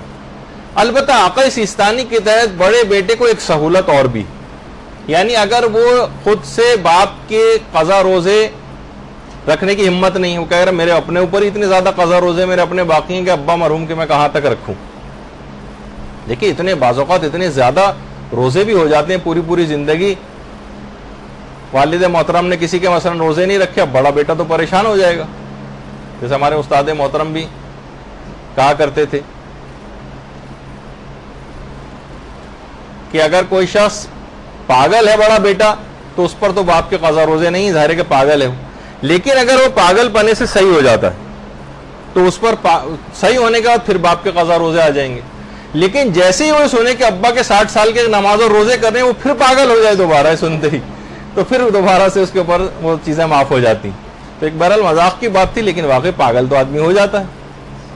کتنے ابا کے جو ہے 60 سال کے ایک دینی تعلیم تھے بھی، اپنے والد سے انہوں نے کہا تھا کہ اب والد محترم آپ یہ روزے خود رکھ لیجئے، ہمارے لیے اپنے روزے رکھنا اتنا مشکل ہے کہ ہم کہاں آپ کے بعد جو ہے آپ کے لیے روزے رکھتے پھریں گے. بہرحال اگر اچھے طریقے سے سمجھایا جائے والدین کو تو بات سمجھ میں بھی آ سکتی. تو اب ایک سہولت ہے، یہ اب 60 روزے کے کفارے کے تو نہیں، ابھی خیر اس کا بھی مسئلہ آئے گا، لیکن باپ کے خود 60 سال کے مثلا نماز اور روزے، نمازوں میں تو کا مسئلہ بھی نہیں بیان کر رہا ہوں. روزوں کے سلسلے میں اگر آقا سیستانی کا مقلد ہے بڑا بیٹا تو اس کو ایک سہولت, وہ سہولت یہ کہ ہر دن کے بدلے جو باپ نے روزہ قضا کیا ہے, ہر دن کے بدلے, ہر روز کے بدلے ایک مد فقیر کو دے. یعنی 3 پاؤ آٹا کسی بھی فقیر کو ایک روزے کے بدلے باپ کا فی روزہ 3 پاؤ آٹا اس طرح سے کر کے سمجھے کہ تقریباً 25-30 کلو ایک سال کا اس نے دے دیا, تو باپ کے 1 سال کے روزے ادا ہو گئے اس پر سے. یعنی باپ پھر اس کو خود سے روزے رکھنے کی کسی سے رکھوانے کی ضرورت نہیں, بہت سستے میں چھوٹ جائے گا. یعنی آقا سیستانی کے مقلد بڑے بیٹے کو فقط یہ سہولت. لیکن جو اور مجتہدین ہیں وہ یہ فرماتے ہیں کہ نہیں, یا تو وہ باپ کے قضا روزے خود رکھے یا کسی اور سے رکھوائے. یہ تیسری والی سہولت اکثر علماء اس کی اجازت نہیں دیتے, یہ صرف آقا سیستانی کے لحاظ سے ایک سہولت. اچھا, اب ایک مسئلہ یہ ہے کہ اگر باپ پر رمضان کے علاوہ بھی کچھ روزے واجب تھے, تو آپ نے سنا باپ کے رمضان کے روزے تو بڑے بیٹے کو کرنے ہیں ادا یا کروانے ہیں کسی کے ذریعے, لیکن باپ پر رمضان کے علاوہ بھی کچھ روزے واجب تھے. مثلا باپ نے منت مان رکھی تھی کہ میں اتنے روزے رکھوں گا, باپ نے منت کے ذریعے اپنے اوپر روزے واجب کر رکھے تھے. باپ جو ہے وہ اجارے کے اوپر روزے رکھا کرتا تھا, مثلا اپنے روزے نہیں رکھے, وہ پچھلی دفعہ آپ نے سنا تھا جس پر اپنا قضا روزہ باقی وہ اجارے پہ بھی روزے رکھ سکتا ہے اجارے پر روزے.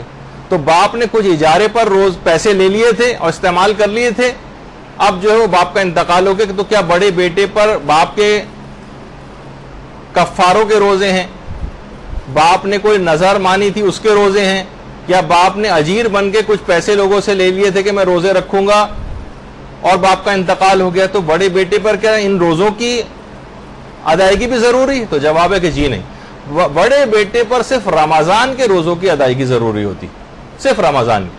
باقی باپ پر کچھ اور واجب روزے ہی کیوں نہ ہو, جیسے کفارے کے روزے, جیسے نظر قسم و عہد کے ذریعے کوئی روزہ اس نے اپنے اوپر واجب کیا, یا اجیر بن کر کسی مرحوم کی طرف سے اس کو روزے رکھنے تھے, تو وہ روزے بڑے بیٹے کو ادا کروانے واجب نہیں. پھر ایک مسئلہ پیش آتا ہے, وہ ہے وہ مسافر یا وہ حائضہ.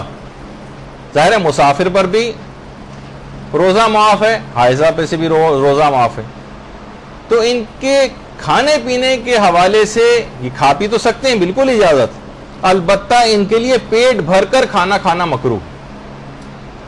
پیٹ بھر کر کھانا کھانا, یہ بس تھوڑی سی مقدار کھائیں رمضان کے احترام کی وجہ سے. غالباً یہ فقہی مسئلہ ہے کہ ان کو اس کا احترام, ان کو اجازت تو ہے, یہ روزہ رکھ تو نہیں سکتے, روزہ رکھنا حرام بھی ہے ان کے لیے, لیکن رمضان کی رعایت کرتے ہوئے پورے پیٹ بھر کر کھانا نہ کھائیں. کچھ گنجائش اس کے اندر ضرور رکھیں, کچھ بھوک اپنی باقی رکھیں, تاکہ یہ عمل, اس عمل کی کراہیت سے ان کا جو ہے پیچھا چھوٹ جائے.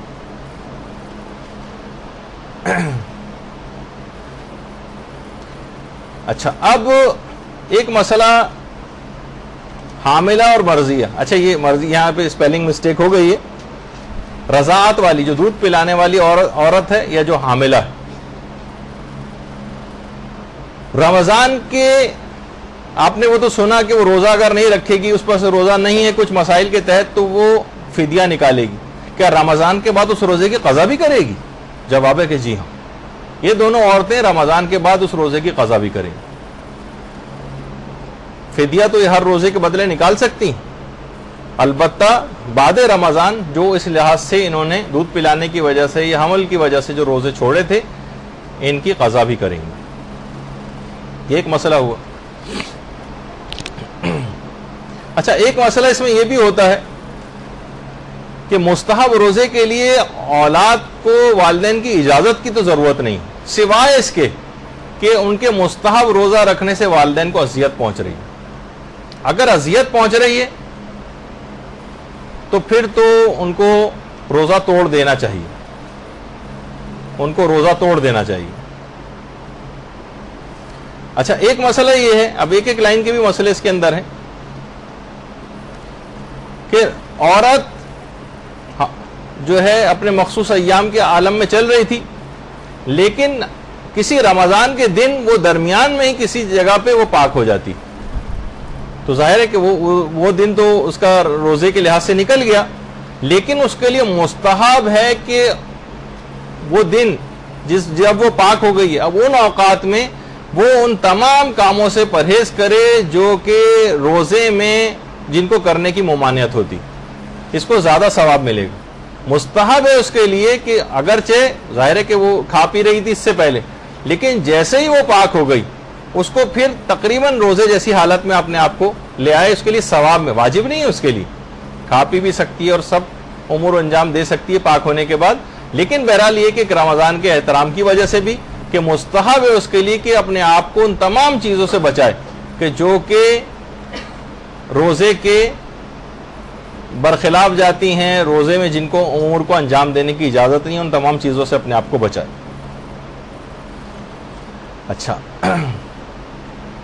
اچھا اب جس دن انسان کو سفر کرنا ہوتا ہے اس دن زیادہ تر افراد ایک بہت بڑی غلطی کرتے ہیں۔ مثلا ان کو صبح 9 بجے کی ان کی فلائٹ ہے، جانا ہے، 10 بجے کی فلائٹ ہے، 11 بجے کی فلائٹ ہے، انہیں پتہ ہے کہ کل تو ہمیں مسافر ہو ہی جانا ہے، تو وہ اس دن روزہ صبح سے ہی نہیں رکھتے، نیت ہی نہیں کرتے روزے کی۔ یہ غلطی، بہت بڑی غلطی ہے۔ جس دن ان کو سفر کرنا ہے اس دن باقاعدہ ان کو جس طریقے سے عام دنوں میں روزے کی نیت کرنا ہوتی وہ سب کریں۔ ہاں جب وہ جہاز اڑ جائے اور حد ترخص سے باہر نکل جائے، مثلا کراچی سے باہر نکل گیا، تو پھر ان کا روزہ خود بخود ختم ہو جائے گا، لیکن وہ یہ نہیں کر سکتے بھائی اگلے دن تو مجھے روزہ رکھنا ہی ہے، اگلے دن مجھے سفر کرنا ہی ہے، تو جب سفر کرنا ہی ہے تو میں پھر اس دن روزہ جو ہے وہ کیوں رکھوں صبح سے؟ نہیں، بعض اوقات دیکھیے ہوتا یہ ہے کہ ہو سکتا ہے کہ فلائٹ ڈیلے ہو جائے اس کی اور وہ پھر ظہر کے بعد یہاں سے نکلے تو اس کو روزہ کنٹینیو کرنا پڑے گا۔ بعض اوقات ہو سکتا ہے فلائٹ کینسل ہو جائے، رستے بلاک ہو جائیں، جا ہی نہ سکے تو بلا وجہ اس نے اپنے روزہ چھوڑا۔ تو ایسے افراد یہ غلطی ہرگز نہ کریں کہ وہ اس دن صبح سے ہی روزہ نہ رکھیں، نہیں، روزہ کی ان کو نیت کرنی ہے، اور روزے کی نیت کرنے کے بعد پھر جب وہ ظہر سے پہلے جب نکل جائیں گے یہاں سے تو پھر ان کا روزہ خود بخود قصر ہو جائے گا۔ تو یہ غلطی نہ کی جائے کہ صبح ہی سے روزہ نہیں رکھا جائے، ہاں سحری کریں نہ کریں وہ ان کی مرضی، لیکن روزے کی نیت ضروری۔ اچھا ایک تو چیز یہ ہو گئی۔ بہرحال روزہ اگر کسی کو بچانا ہے تو پھر ظہر کے بعد سفر کرے، اور وہ بھی ہے کہ اگر مسافر اپنے وطن ظہر سے پہلے پہنچ جاتا ہے اور کوئی اس دوران اس نے کوئی روزہ توڑنے والا عمل بھی انجام نہ دیا ہو تو پھر اس کو اپنے روزے کو مکمل کرنا ہوتا۔ اچھا اب ایک سوال یہ بھی ہے، بہت سے سارے افراد یہ بھی پوچھتے ہیں کہ ہمیں کفارے اپنے دینے، کیا کوئی غیر سید کسی سید کو اپنا کفارہ دے سکتا ہے؟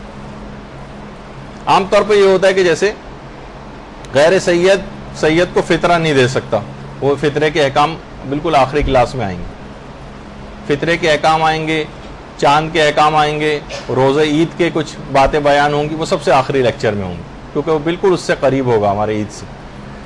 لیکن کفاروں کا مسئلہ ہے کہ کیا کوئی غیر سید اپنے کفارے کسی سید کو دے سکتا ہے؟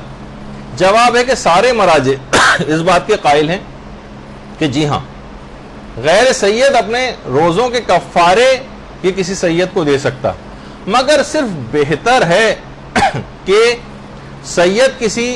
غیر سید کسی سید کو کفارہ نہ دے، بہتر ہے، لیکن واجب وغیرہ نہیں۔ آپ چاہیں تو جو افراد بھی غیر سید ہیں وہ کسی سید کو بھی اپنے کفارے دے سکتے، اس میں کوئی مسئلہ نہیں، فطرے وغیرہ کا مسئلہ ہے تو آگے چل بیان ہوگا۔ اچھا بڑے بیٹے پر باپ کے علاوہ اگر اپنے روزے بھی قضا ہوں، ابھی آپ نے سنا کہ بڑے بیٹے کو باپ کے قضا روزے رکھنا ہوتے ہیں لیکن اس کے اپنے روزے بھی قضا ہیں، تو کس کے روزے مقدم؟ پہلے اپنے سارے روزے اتارے پھر باپ کے اتارے، یا اس کو اجازت ہے کہ نہیں باپ کے پہلے اتار دے اپنے بعد میں رکھتا رہے؟ تو جواب ہے اس کو دونوں طرح سے اجازت ہے، اس میں کوئی تقدم اور تاخر نہیں، چیز چاہے پہلے اپنے اتار دے یا کچھ اپنے رکھ لے، کچھ باپ کے رکھ لے، پھر اپنے رکھے، کچھ باپ کے رکھ لے، چاہے سارے پہلے اپنے رکھے باپ کے آخر میں رکھے، چاہے باپ کے پہلے اتار دے چاہے اپنے آخر میں رکھے، یعنی ہر طرح سے اجازت ہے اس کو، اس میں کوئی بھی یہ نہیں کہ پہلے یہ کرے اور وہ بعد میں کرے، نہیں، ایسا کچھ نہیں۔ تو بڑے بیٹے پر باپ کے علاوہ اگر اپنے روزے بھی قضا ہیں تو چاہے یہ پہلے اپنے اتار دے چاہے باپ کے، اس کو اجازت ہے۔ اچھا باپ کے انتقال کے بعد کیا بڑی بیٹی پر باپ کے قضا روزے یہ ضروری ہوتے ہیں؟ تو سارے علماء یہ بات بیان فرماتے ہیں سوائے آیت اللہ صافی گل پائیگانی کی، یہ معلومات کے حوالے سے بتا رہا ہوں خالی، وہ فرماتے ہیں کہ بڑی بیٹی پر جو سارے اور دیگر علماء ہیں باپ کے قضا روزے یہ واجب نہیں ہوتے، بیٹی اگر بڑی، سوائے آیت اللہ صافی گل پائیگانی کے، ان کے کچھ مسئلے اس لحاظ سے ہیں۔ بس ایک مسئلہ اور بھی جس کے اندر زیادہ اہم ہوتا ہے کہ کیا ماں کے قضا روزے بڑے بیٹے پر واجب ہوتے ہیں؟ ماں کے قضا روزے زیادہ تر سارے مجتہدین، چاہے امام خمینی ہوں، آغا سیستانی ہوں، یا جو اب جن میں رجوع کیا جاتا ہے آیت اللہ وحید خراسانی وغیرہ ہوں، سب یہ فرماتے ہیں کہ ماں کے قضا روزے یہ بڑے بیٹے پر واجب نہیں۔ صرف موجودہ مجتہدین میں صرف ایک ہیں آیت اللہ خامنئی، وہ یہ فرماتے ہیں کہ ماں کے قضا روزے بھی بڑے بیٹے پر واجب ہوتے ہیں۔ ماں کے قضا روزے، باپ کے قضا روزے بھی بڑے بیٹے پر واجب ہوتے ہیں، اور ماں کے قضا روزے بھی بڑے بیٹے پر واجب ہوتے ہیں آیت اللہ خامنئی کے فتوے میں۔ لیکن جو اور دیگر علماء ہیں وہ نمازوں کی حد تک تو قائل ہیں، جی نماز روزے باپ کے لیے، لیکن ماں کے لیے کہ قضا روزے یہ بڑے بیٹے پر واجب نہیں۔ اچھا اس میں کوئی ماں کا خدا نخواستہ توہین نہیں ہے کہ ماں کو کوئی اہمیت پروردگار نے نہیں دی، بلکہ علماء کہتے ہیں کہ یہ بیٹوں کی ثوابدید کے اوپر چھوڑا ہے تاکہ ان کا ایک امتحان بھی ہو جائے، اور واقعی یہ دیکھیں وہاں تو باپ کے لیے تو ڈنڈے کا استعمال کیا جا رہا ہے کہ نہیں ورنہ تمہیں جو ہے عذاب بھگتنا پڑے گا۔ بڑے بیٹے پر الگ سے مستقل یہ واجب ہے کہ وہ باپ محروم باپ کے قضا روزے اور قضا نمازیں انجام دے، لیکن ماں کا مسئلہ اس کی اپنی ثوابدید کے اوپر چھوڑا کہ اگر تمہیں دیکھا جائے کہ تم میں کتنی ماں کی محبت پائی جاتی کہ تم یہ کام جو بغیر کسی ڈنڈے کے زور پہ خود ہی انجام دو، پروردگار یہ والا تقاضا کر رہا ہے، تو ایک لحاظ سے اس میں کوئی توہین والا پہلو نہیں بلکہ ایک دوسرے پہلو کو بھی مد نظر رکھنا چاہیے۔ اچھا اب ایک مسئلہ یہ ہوتا ہے کہ کیا بیٹا باپ کے قضا روزے باپ کے مال سے ادا کروا سکتا ہے؟ بھائی خود تو نہیں رکھ رہا، مجھ میں اتنی ہمت نہیں کہ ابا کے اتنے سارے میں روزے رکھوں مثلا، تو ابا جو جائیداد اب انتقال ہوا ہے تو ابا سب لوگوں نے یہ سوچا، سب لوگوں نے تو نہیں لیکن کچھ افراد نے سوچا کہ بھائی باپ کے مال سے ادا کر دیتے ہیں، تو دیکھیں باپ کے انتقال کے بعد میراث جو ہے وہ تقسیم ہوگی۔ ہاں ورثہ اپنے جو ان کا اپنا حصہ آیا اس سے باپ کے قضا روزے انجام دلوانا چاہیں تو کر سکتے ہیں، لیکن باپ کے مال سے یہ قضا روزے ادا نہیں ہوں گے، سوائے اس کے کہ باپ وصیت کر کے گیا ہو کہ میرے قضا روزے تو 1/3 جو یعنی پوری جائیداد کا 1/3 حصہ ہے، اس میں اس کی وصیت نافذ العمل ہوگی باپ کی، اس میں اگر اتنے پیسے بنتے ہیں 1/3 میں تو ٹھیک ہے، باپ کے قضا نمازیں اور قضا روزے وغیرہ وہ باپ کے مال سے 1/3 میں سے ادا کیے جا سکتے ہیں۔ لیکن عام طور پر ہمارے معاشرے میں رائج نہیں ہے اس طرح کی وصیتیں کرنا، نہ لوگ متوجہ اس طرف ہوتے ہیں، تو لوگ یہ نہیں کر سکتے کہ باپ کی میراث کو تقسیم کیے بغیر باپ ہی کے مال سے وہ قضا روزے، لوگ عام طور پہ یہ کرتے ہیں کہ ابا کے پیسے چلو اس میں سے ہم قضا روزے، نہیں، اس میں ورثاء میں سے اگر ایک شخص بھی اس بات پر راضی نہیں، اس کو فقہی مسئلہ پتہ ہے، اسے مثلا پیسوں کی ضرورت بھی ہے، کہا کہ باپ کے مال سے تو نہیں ہوتے، میں تو اس پہ راضی نہیں ہوں، تو صرف وہ ورثاء جن کے پاس باپ کی میراث تقسیم ہونے کے بعد جو پیسہ آئے وہ اپنے پیسوں میں سے باپ کی قضا نماز اور روزے کروا لیں، لیکن باپ کے مال میں سے نہیں نکال کے دے سکتے، اپنا حصہ جب ان کے پاس آ جائے اس میں سے کر سکتے ہیں کام۔ تو یہ ایک دماغ میں بات رہنی چاہیے، لوگ عام طور پر اس قسم کی صورتحال ہو جاتی ہے، لوگ جب مسئلے معلوم کرتے ہیں تو اسے اندازہ ہوتا ہے کہ یہ والی غلطی بھی لوگ کر رہے ہیں۔ اچھا اب ایک مسئلہ اور بھی، بعض اوقات یہ ہوتا ہے کہ باپ نماز اور روزے کا پابند ہوتا ہے،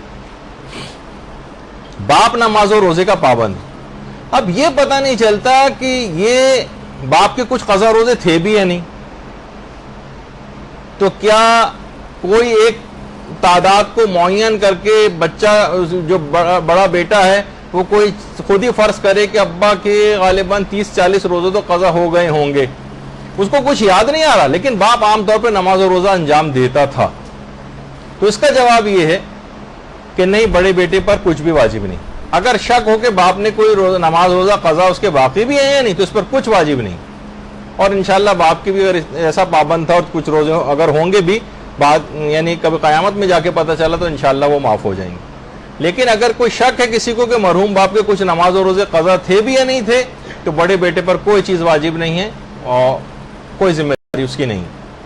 ہاں ایک مسئلہ وہ پیش آتا ہے کہ مسئلہ جہاں پر علماء میں اختلاف ہو گیا کہ باپ نے اگر نافرمانی خدا کرتے ہوئے روزے نہیں رکھے تھے. ایک تو یہ کہ باپ مثلا بیمار پڑ گیا تھا, روزے نہیں رکھے, کوئی سفر درپیش ہو گیا تھا, روزے نہیں رکھے, عذر شرعی تھا کوئی کہ روزے نہیں رکھے, ان کی تو قضا کروانا پڑتی ہے بہت سے حالات میں.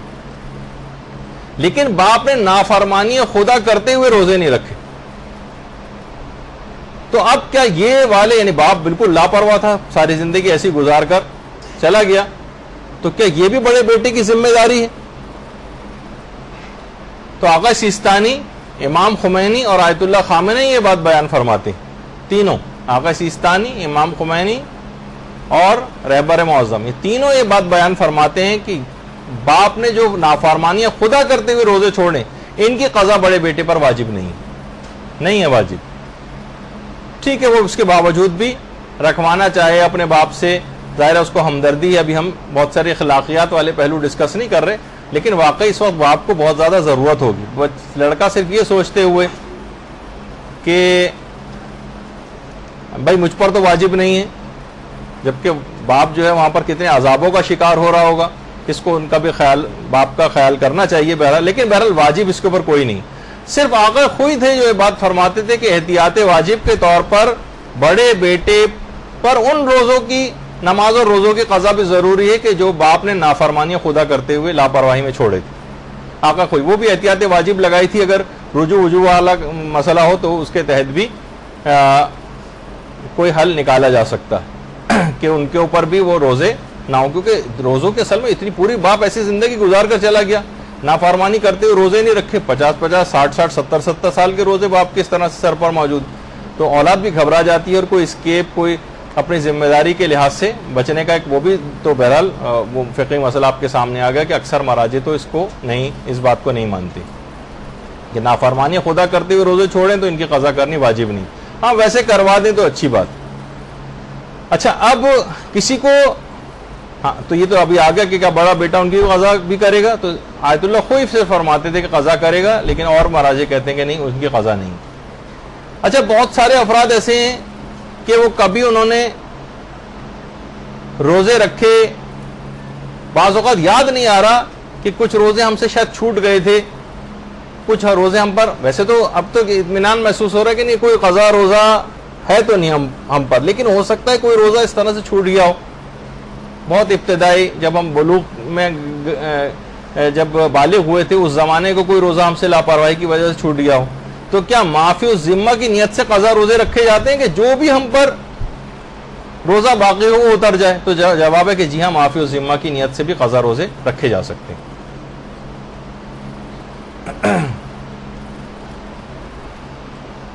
اچھا بہت سے بیمار حضرات, وہ ابھی تو بوڑھے افراد کا میں نے ایک مسئلہ بیان کیا تھا, معلوم ہے کہ روزہ ہمارے لیے نقصان دہ.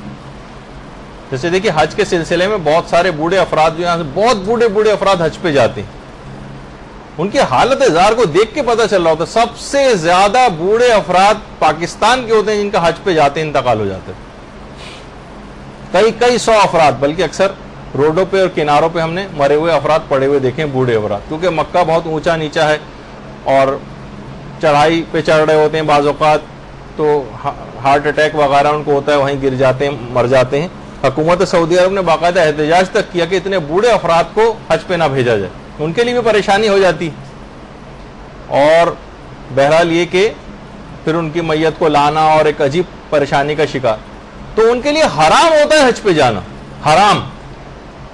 لیکن وہ کہتا ہے کہ نہیں بھائی, میں تو میری لیے سعادت کی بات ہے کہ اگر میں مروں بھی تو کعبے اور مکے اور مدینے میں جا کر مر جاؤں. نہیں, وہ خودکشی ہو جائے گی, وہ ہلاکت ہو جائے گی. آپ پر حرام ہے حج کے لیے جانا, اپنی جان کو بچائیں اور یہیں پر رہیں. تو بہرحال لیکن لوگ افراط و تفریط کا سلسلے میں شکار ہو جاتے ہیں. تو اگر کسی شخص کو معلوم ہے کہ روزہ میرے لیے نقصان دہ, پھر بھی وہ روزہ رکھ لے, تو کیا وہ روزہ شمار ہو جائے گا؟ جیسے ہم نے بوڑھا کے لیے باعث مشقت تھا اور اس نے پھر بھی رکھ لیا تھا, جبکہ اس کو سہولت تھی, تو ہاں تو آپ نے سنا تھا کہ وہاں تو کہا کہ ہاں اس کا روزہ صحیح شمار ہو جائے گا. لیکن وہ افراد جس کو معلوم ہے کہ میرے لیے روزہ نقصان دہ ہے, پھر بھی وہ روزہ رکھ لے, تو وہ حرام بھی ہے اور بعد رمضان اس روزے کی قضا بھی کرنا پڑے گی. اس نے اگر رکھ بھی لیا بہت، اس نے کہا کہ نہیں چاہے کچھ بھی کیوں نہ ہو جائے میں ضرور روزہ رکھوں گی، اور اس کو بہت شدید تکلیف، سارے عقلاء منع کر رہے ہیں، ڈاکٹر حضرات منع کر رہے ہیں، اسے خود بھی یقین ہے کہ مجھے بہت نقصان ہوگا، تو اس کا روزہ نہ صرف شمار نہیں ہوگا، بعد رمضان اس کی قضا بھی کرنا پڑے گی. اور ابھی یہ تو آپ نے خیر سن ہی لیا کہ حالت روزہ میں خون وغیرہ کا عطیہ دینا اگر یہ ضعف روزہ کا باعث بن رہا ہے، روزے میں کمزوری کا باعث بن رہا ہے، تو یہ عمل مکروہ. بہت سے افراد یہ پوچھتے ہیں کہ روزے کی حالت میں دانتوں کے ٹریٹمنٹ کروانے کے لیے کیا کسی ڈینٹسٹ کے پاس جانے کی اجازت ہے؟ تو جواب ہے کہ جی ہاں. بس جو بھی کوئی چیز اس طرح سے منہ میں وہ ڈال رہا ہے لکوڈ کی شکل میں یا کلی کرنے کی شکل میں، وہ حلق کے اندر نہیں جانی چاہیے. حلق میں اگر چلی گئی تو پھر ظاہر ہے اس روزے کی قضا کرنا پڑے گی اور اس دن تمام چیزوں سے اپنے آپ کو بچانا بھی پڑے گا. تو بہرحال لیکن ٹریٹمنٹ کروانے کی اجازت، دانت نکلوایا بھی جا سکتا ہے، بس وہ آپ نے مکروہات وغیرہ میں سن لیا کہ جس سے منہ سے خون نکلے، وہ پروسیجر کروانے، وہ کرائیت ٹل سکتا ہو تو ٹال دیجیے اگر اس مکروہ سے بھی اپنے آپ کو بچانا ہے. لیکن بہت سی صورتحال میں ایسی صورت وہ ہو جاتی ہے کہ نہیں علاج ضروری ہو جاتا ہے. تو یہ نہ ہو کہ آپ کہیں کہ بھائی مجھے تو اب روزہ چھوڑ دینا چاہیے، نہیں، ٹریٹمنٹ حالت روزہ میں بھی کروایا جا سکتا ہے. اچھا، روزے میں اگر کوئی بھول کر کھا پی رہا ہو، پہلے والا تو مسئلہ یہ تھا کہ اس نے ہم سے ہی کہا کہ پانی لا کے دو اور ہم لے جا کر دے رہے ہوں. اب یہ کہ وہ خود ہی بھول کر فریج میں دیکھا کہ بہت سے بچے جو ابھی بالغ ہوئے ہیں، چھوٹی عمر کی بچیاں ہیں، 10ویں سال کا پہلا دن آ چکا تھا ان کا اور اب رمضان کے روزے ان پر فرض ہو گئے، وہ گئی بھول کر فریج سے نکال کر پی رہی ہیں، تو فوراً ہمیں چیخنا چلانا ہمارے لیے واجب نہیں، ارے تمہارا روزہ ہے رک جاؤ، نہیں، یہ کہنا واجب نہیں. اگر وہ کھا پی رہا ہے تو اسے کھانے پینے دیں آپ. یعنی یہ نہیں کہ میں کہہ رہا ہوں کہ ایسا کریں اس عمل کو، یعنی آپ کی کوئی ذمہ داری نہیں، آپ سے قیامت میں نہیں پوچھا جائے گا، اور وہ بھی کیونکہ بھول کے عالم میں، لہذا وہ تو آپ نے سن ہی لیا کہ بھول کے عالم میں کوئی کھا پی لے تو گویا خدا ہی اس کو کھلا پلا رہا ہوتا، خدا کھلا پلا رہا اور آپ لے جا کر روک رہے ہوں، یہ مناسب نہیں. اچھا، پھر اس کے بعد یہ بھی ایک مسئلہ پچھلی بار آ گیا تھا کہ روزے میں حالت روزہ میں جب آپ کھانا پکا رہی ہوں تو نمک وغیرہ آپ چکھ سکتی، لیکن حلق سے کوئی چیز نیچے نہیں اترنی چاہیے. بہرحال احتیاط، میرے اعتبار سے تو احتیاطی کریں تو زیادہ بہتر، خود کیونکہ ویسے تو آپ خود اگر کھانا پکا رہی ہوں اور آپ کو پتا ہے کہ میں کیسے کھانا پکا رہی ہوں، اکثر لوگ شکایت کرتے ہیں نا، کسی ہوٹل میں گئے کہا کہ مینیجر کو بلاؤ، یہ کھانا کتنا بکواس ہے، مینیجر کو بلاؤ، تو کہتے ہیں حضور وہ برابر والے ہوٹل میں کھانا کھانے گئے ہوں، ان کو خود تو پتا ہے کیسا کھانا پکا ہوا ہے یہاں پر. تو کوشش یہ کریں خود اگر نہ چکھیں تو زیادہ بہتر، لیکن نمک وغیرہ چکھنے کے لیے بہرحال اس کی اجازت ہے، بس حلق سے کوئی چیز نیچے نہیں اترنی چاہیے. یہ ایک مسئلہ ہے. اچھا، یہ بھی پچھلی دفعہ بات بیان ہوئی تھی کہ رمضان میں روزے سے بچنے کے لیے سفر کرنا تو آپ نے سنا تھا کہ جائز ہے، البتہ مکروہ. کچھ علماء کہتے ہیں کہ 23 رمضان سے پہلے سفر کرنا مکروہ ہے، اور کچھ کہتے ہیں 24 رمضان سے پہلے. تو بہرحال الگ الگ کچھ تھوڑا سا 23 اور 24 کا ایک اختلاف ہے علماء میں. البتہ ہے کہ رمضان میں جان بوجھ کر بھی روزے سے بچنے کے لیے سفر کیا جا سکتا ہے، البتہ یہ عمل مکروہ. اچھا، اب یہ ایک مسئلہ ہوتا ہے کہ ویسے تو مستحب یہی کام ہے کہ سب سے پہلے آپ نماز پڑھیں اور اس کے بعد افطار کریں، یہ مستحب، زیادہ ثواب آپ کو ملے گا کہ پہلے نماز ہو پھر افطار. لیکن امام نے فرمایا کہ اگر کچھ لوگ تمہارا انتظار کر رہے ہیں، کچھ لوگ تمہارا انتظار کر رہے ہوں تو پھر افطار پہلے کر لو اور نماز بعد میں پڑھو.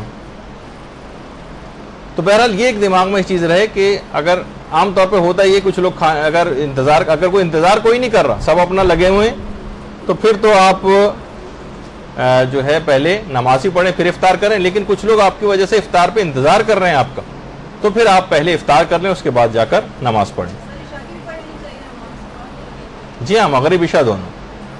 اچھا، اسی طرح سے روزے کی حالت میں بہت سارے ٹیسٹ ایسے ہوتے ہیں، کچھ تو بلڈ ٹیسٹ ہوتے ہیں، وہ تو آپ نے پچھلی دفعہ سنے لیے تھے، لیکن کچھ ٹیسٹ اور ایسے ہوتے ہیں جیسے اینڈوسکوپی. بہت سے السر کے مریضوں کو اپوائنٹمنٹ مل گیا، بہت سے لوگ بڑے پریشان ہوتے ہیں کہ اس میں منہ کے ذریعے کیمرہ اندر ڈالا جاتا ہے اور معدے وغیرہ کو دیکھا جاتا ہے. تو آپ نے دیکھا کہ منہ کے ذریعے کو کیمرہ اندر گیا اور معدے تک، تو ظاہر ایک ٹیوب سے ایک اندر جا رہی ہوتی ہے، تو کیا اس کو ظاہر حلق کے ذریعے نیچے اتارا جائے گا اس کو؟ تو کیا آپ کو یہ عمل یعنی یہ والی انویسٹیگیشن کروانے سے روزہ ٹوٹتا ہے کیا؟ تو اس کا جواب ہے کہ اس سے روزہ تو نہیں ٹوٹتا، اس سے روزہ تو نہیں ٹوٹے گا اینڈوسکوپی وغیرہ کروانے سے، سوائے اس کے کہ جو ٹیوب اندر ڈالی جا رہی ہے اس کے اوپر کوئی لوبریکنٹ ایسا لگا دیا جائے، کوئی چکنی چیز جس سے وہ آرام سے وہ سلپری ہو جائے اور وہ آرام سے اندر جو چلی جائے. اور اگر ایسا کوئی چیز لگا رہے ہیں تو پھر تو روزہ بھی آپ کا کوئی لوبریکنٹ کوئی لکوڈ ٹائپ کی چیز، آپ کو سمجھانے کے لیے میں کہہ رہا ہوں کہ اگر کوئی ایسی چیز لگائی جا رہی ہے تو پھر آپ کا روزہ جو ہے باطل ہو جائے گا اور بعد رمضان اس کی قضا کرنا پڑے گی. لیکن بہرحال اگر خشک حالت میں اگر ایسا ہو جائے تو خود اینڈوسکوپی سے بہرحال روزہ باطل نہیں ہوتا، وہ تو کیونکہ اس پہ وہ چیز لگائی گئی ایسی مایا اور اس سے جو ہے وہ باطل ہو رہا ہے، تو پھر وہ اس کا ایک مسئلہ جو ہے وہ آپ نے سن لیا کہ بعد رمضان پھر اس کی قضا کرنی پڑے گی. اچھا، بہت سارے افراد ایسے ہوتے ہیں کہ جو سگریٹ کے اتنے عادی ہوتے ہیں کہ وہ روزہ رکھ ہی نہیں سکتے، روزہ نہیں رکھ سکتے وہ.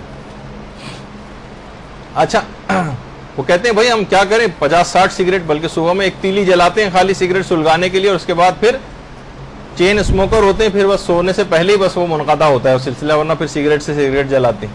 تو اس وجہ سے بہت سارے افراد روزہ نہیں رکھتے. تو ان کے لیے یہ ہے کہ اگر ایک نکوٹین پیچ کے نام سے ایک چیز آتی، اگر وہ روزہ اس وجہ سے صرف کہ ان کو بہت زیادہ کریونگ ہو رہی ہے، اور جس طرح بہت ساری چیزوں کی ہوتی ہے، اس طرح سگریٹ کے حوالے سے جسم ٹوٹ رہا ہے ان کا، چڑچڑے ہوئے میں، تو نکوٹین پیچ اسکن کے اوپر لگا لیں. اگرچہ اس میں بھی سلو ریلیز ہوتی ہے، نکوٹین جذب ہو کے اندر جاتی ہے، لیکن کم سے کم وہ یعنی سگریٹ نہ پئیں، اس کی جگہ نکوٹین پیچ لگائیں تو کچھ ان کے سمٹمز کم ہو جاتے ہیں، اور اس کے بعد ان کو روزہ رکھنے کی سہولت مل سکتی ہے. ان کو یعنی ایک لحاظ سے ایسا نہ ہو کہ بہت سی چیزیں کی جا سکتی ہیں اور پھر بھی وہ روزہ چھوڑ رہے ہیں، ان کو روزہ بچانے کا ایک طریقہ. بہرحال اگر یہ ممکن ہو ان کے لیے کرنا تو ایسا بھی کیا جا سکتا ہے. تو بہرحال ایک مسئلہ یہ ہوا. پھر ایک مسئلہ یہ ہے کہ اگر مسافر، اس کو اگر کوئی سفر میں کوئی تکلیف نہ ہو اور بالکل آرام دہ سفر ہو، جہاز میں بھی لیٹ کر جا رہا ہے، اس نے بڑے آرام سے بزنس کلاس کے اندر سوتا ہوا جا رہا ہے، بس آنکھ کھلے گی اس کے بعد اپنی جگہ پہنچ جائے گا، تو کیا اس کے لیے بھی روزہ قصر ہو جاتا ہے کیا؟ جو اسے اتنی سہولیات کے ساتھ جو سفر کر رہا ہو، جیسے کہ ہمارے بہت سارے غیر شیعہ اسلامی فرقوں میں آرام دہ سفر میں اختیار وہ لوگ دے دیتے ہیں کہ چاہو تو روزہ رکھو، چاہو نہ رکھو. لیکن بہرحال ہماری فقہ میں یہ ہے کہ چاہے کتنا ہی آرام دہ سفر کیوں نہ ہو، اس کا روزہ قصر ہو جائے گا. حالت سفر میں روزہ رکھنے کی اجازت نہیں ہے، چاہے سفر کتنا ہی آرام دہ کیوں نہ ہو.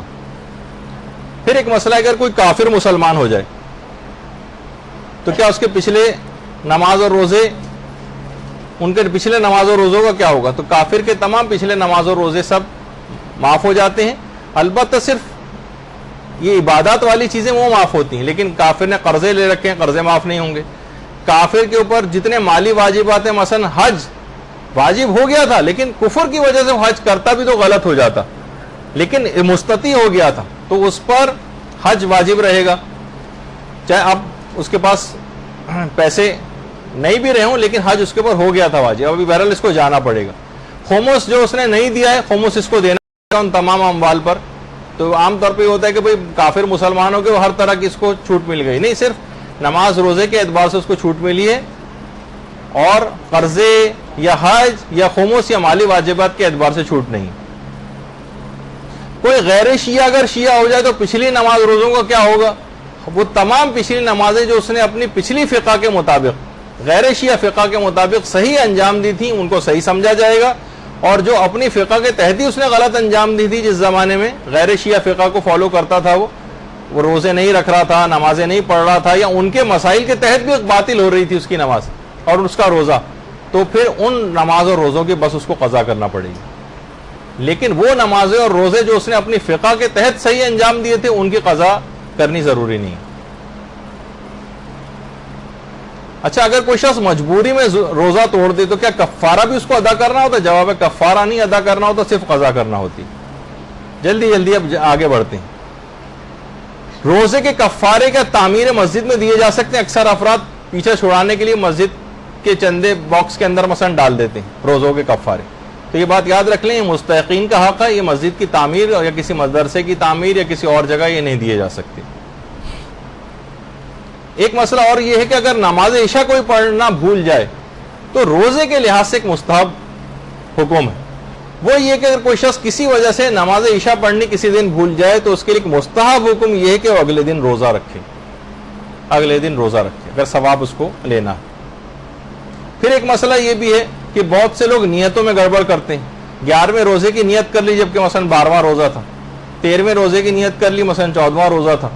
تو نمبر میں اگر کوئی گڑبڑ ہو جائے اس سے روزے پر کوئی فرق نہیں پڑتا، چاہے کوئی سی بھی آپ کر لیں نیت نمبر عدد کے اعتبار سے، تو اس میں کوئی مسئلہ نہیں. اگر شدید پیاس لگی ہوئی تو ایک گھونٹ پی کر صرف اگر جان بچائی جا سکتی ہے تو صرف ایک گھونٹ ہی پینا، اور اس کے بعد پھر پورے دن امساک کرنا ہے. بعد رمضان اسی قضا بھی کرنا پڑے گی. شدید پیاس لگ رہی ہو تو روزہ اگر اس طرح سے ہم اس کو توڑ دیں اور گھٹا گھٹ اس کے بعد پانی پیتے چلے جائیں، اس کی اجازت نہیں. صرف اجازت ہے کہ جس پہ جان بچ سکے. اچھا، اب بہت ساری خواتین کا جو پچھلے لیکچرز ہوئے ہیں اور بہت سے جگہوں پر اس کی سہولت خواتین کو ملنے بھی لگی ہے، کچھ مساجد کے اندر اور بھی بہت سارے افراد لیکچرز کو سنتے ہیں تو ان کے لیے بھی ایک سہولت ہو جائے، اور وہ ہے اعتکاف کے کچھ مسئلے. جو ٹائم تھوڑا سا ہمارے پاس بچ رہا ہے اس میں چند مسئلے اعتکاف کے، کہ عورتوں کے لیے بھی اعتکاف کرنا ویسے ہی مستحب ہے جیسے مردوں کے لیے. سہولیات بہت ساری مساجد میں نہیں ہے، وہ ایک الگ مسئلہ ہے، لیکن بہرحال عورتوں کے لیے بھی یہی حکم. تو دیکھیے، جو اعتکاف کا مسئلہ تو ابھی آگے چل کر اس کے مسائل آئیں گے، لیکن اعتکاف میں باقاعدہ قرآن کی بہت ساری آیات ہیں جن سے اعتکاف کا مسئلہ جو ہے وہ پتہ چلتا ہے. کہ حضرت ابراہیم و اسماعیل کو جو حکم دیا گیا تھا کہ میرے گھر کو پاک کرو، ان طہر بیتی للطائفین والعاکفین والرکع السجود، کہ ابراہیم و اسماعیل میرے گھر کو طواف کرنے والوں کے لیے، والعاکفین اور اعتکاف کرنے والوں کے لیے، اور رکوع اور سجدہ کرنے والوں کے لیے پاک کرو.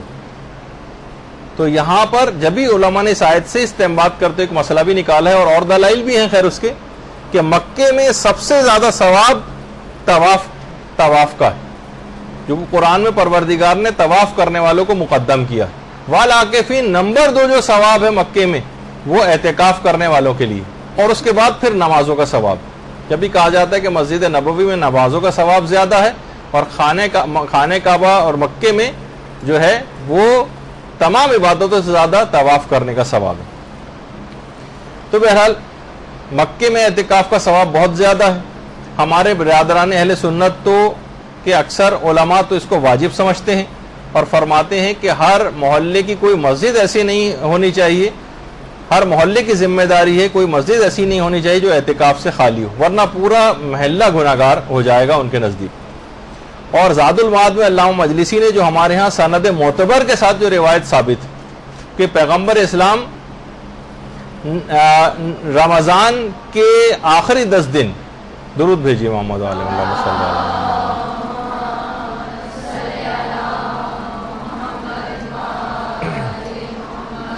جو روایت ہے پیغمبر اسلام سے اس کے مطابق رمضان کے آخری 10 دن اعتکاف میں بیٹھنا 2 حج اور 2 عمروں کا ثواب دلواتا ہے.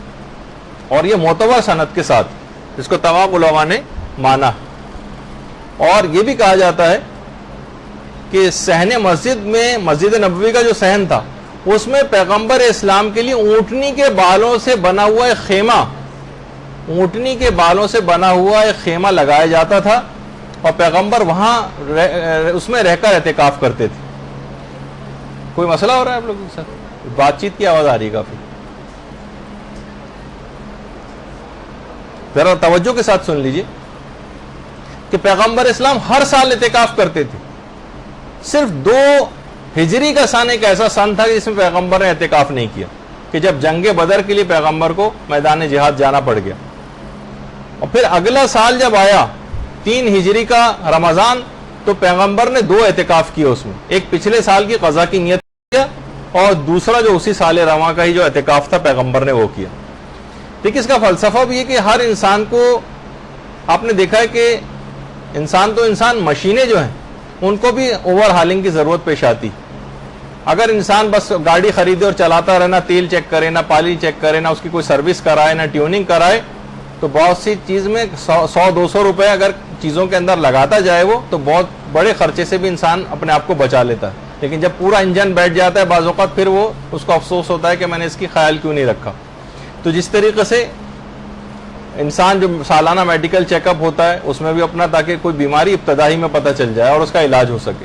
اسی طرح یہ ہماری روح بھی ہے کہ بعض اوقات وہ لوگوں کے ساتھ رہتے رہتے ہر قسم کے لوگوں سے آپ کا اور ہمارا واسطہ پڑتا ہے. فاسق و فاجر اور بدکار ہر شخص اپنے اثرات ہم تک پہنچاتا ہے. آپ دیکھتی ہیں نا کہ جس طریقے سے کوئی سڑی ہوئی مچھلی اگر کسی کمرے کے اندر رکھی ہو اور آپ لاکھ اسپرے بھی وہاں پر کر دیں تو اب بھی وہ سڑی ہوئی مچھلی جو ہے وہ غالب آ جاتی ہے بعض اوقات, اور وہ عطر اور پرفیوم کی خوشبو کے اوپر بھی.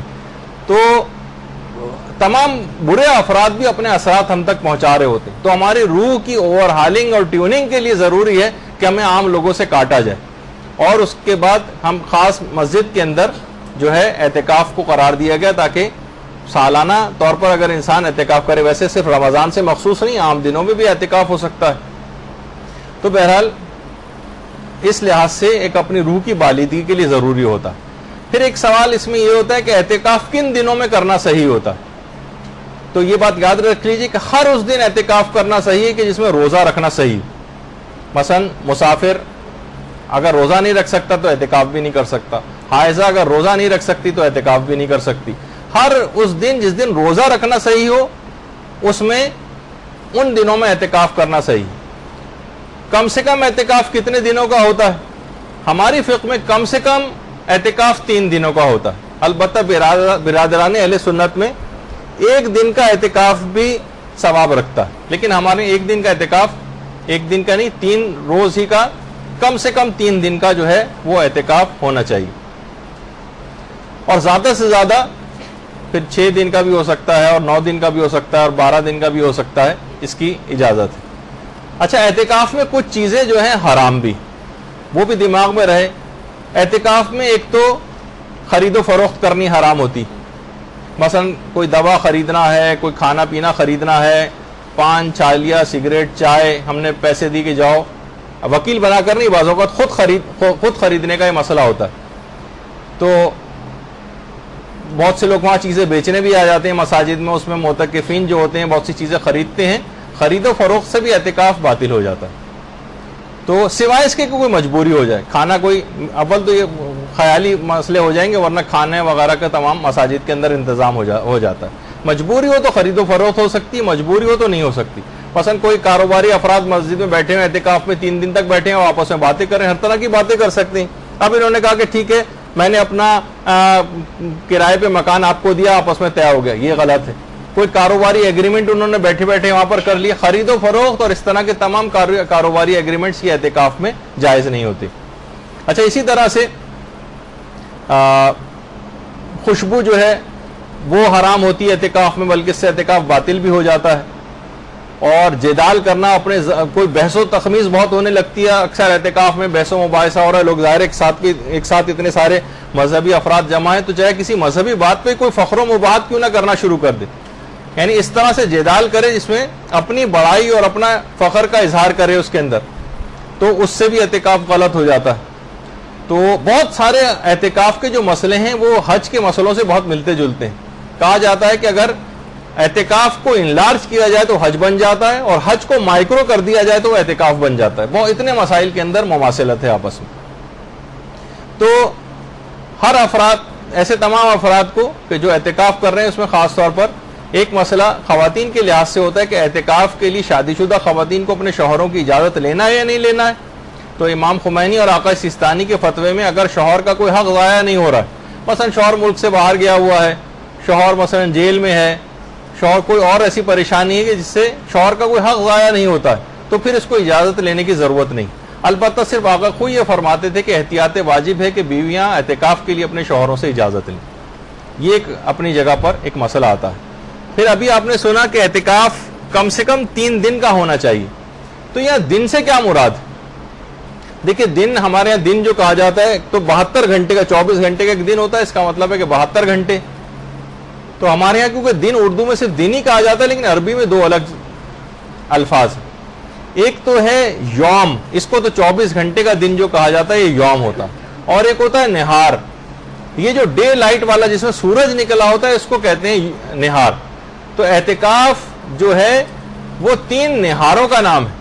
اچھا نہار اسی سے نہاری نکلا ہے جو صبح کے وقت جو چیز کھائی جاتی ہے، اب تو خیر ہر وقت کھائی جاتی ہے لیکن بہرحال اسی سے ہی یہ لفظ نکلا تھا. تو 3 نہار کا نام ہے اعتکاف. 3 نہاروں میں کیا جاتا ہے، اس میں 2 راتیں تو خود بخود ہی آ رہی ہیں ان کے درمیان. تو اس سے مراد 72 گھنٹے مسجد میں رہنا شمار نہیں ہوتا، بلکہ 3 نہار یعنی پہلا دن اور رات، دوسرا دن اور رات، اور تیسرے دن صرف غروب تک اس کو جو ہے وہاں پر رہنا ہے. تو 3 دن سے مراد یہ کہ ڈے لائٹ والا جو دن ہوتا ہے وہ اس سے مراد ہوتی. اعتکاف میں ہمارے لیے جائز ہے کہ ہم 3 دن کر سکتے ہیں. 3 دن تو کرنا ہے، چوتھے دن بھی کر سکتے ہیں، لیکن اگر ہم نے 5ویں دن کر لیا تو 6ٹھے دن اعتکاف کرنا واجب ہو جاتا ہے.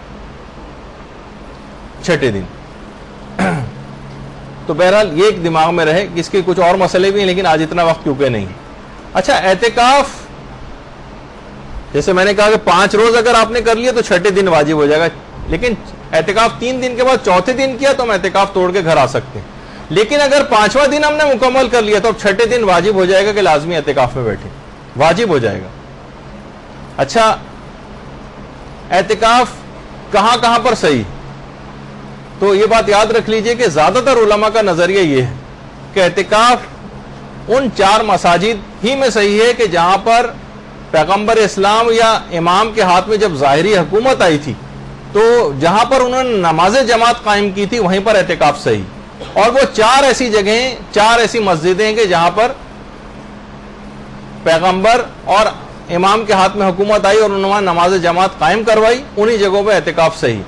ان میں ایک تو مسجد الحرام ہے، مسجد الحرام یہاں پر اعتکاف صحیح. دوسری ہے مسجد نبوی، یہاں پر اعتکاف صحیح ہے.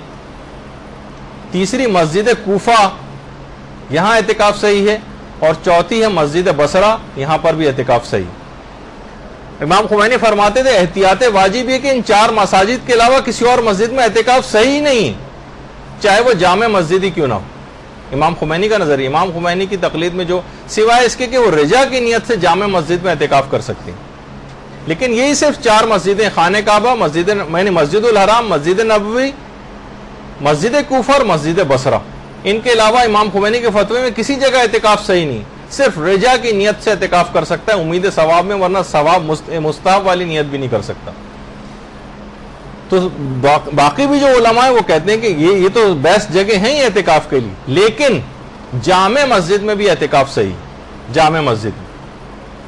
اچھا جامع مسجد کی ایک تو تعریف میں لوگوں کو غلط فہمی، کہا جاتا ہے کہ جامع مسجد اس مسجد کو کہتے ہیں جہاں جمعہ ہوتا ہو.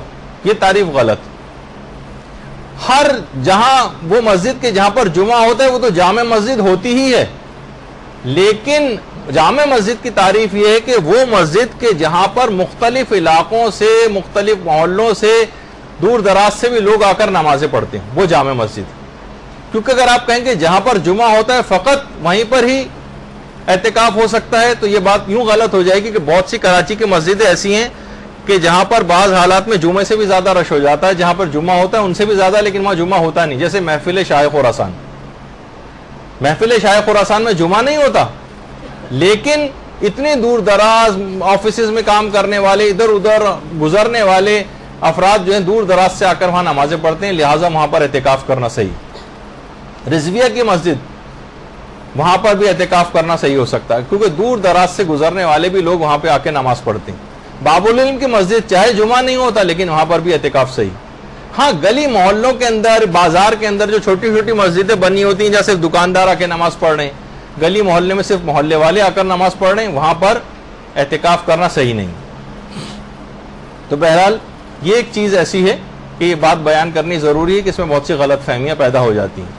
انچولی کی مسجد اگر ہے تو اس میں دیکھا جائے گا کہ اتنی بڑی تعداد میں عام طور پر یہاں مختلف علاقوں اور محلوں سے لوگ آ کر نماز پڑھتے ہیں، تو چاہے یہاں پر جمعہ نہیں بھی ہوتا تب بھی یہاں پر اعتکاف صحیح ہو سکتا ہے اگر اتنی تعداد میں، کثیر تعداد میں لوگ مختلف علاقوں سے آ کر یہاں کا نماز پڑھتے ہیں. تو جمعہ جہاں پر ہوتا ہے وہ تو ہوتی ہی جامع مسجد، لیکن اس کے علاوہ بھی بہت ساری مسجدیں جامع ہو سکتی ہیں کہ جہاں پر اعتکاف کرنا صحیح ہے، لیکن لوگ عام طور پر اس کا جو ہے وہ ان کے دماغ میں اس کی ڈیفینیشن ذرا غلط ہوتی. اچھا 3 دن آپ کو مسلسل رہنا ہوتا ہے اعتکاف میں، اور مسجد سے باہر نہیں جا سکتے، حتیٰ کہ مسجد سے متصل جو امام بارگاہ ہیں اس میں بھی نہیں جا سکتے، اس میں بھی نہیں جا سکتے. اچھا اگر کوئی شخص بھول کر مسجد سے باہر آ جائے،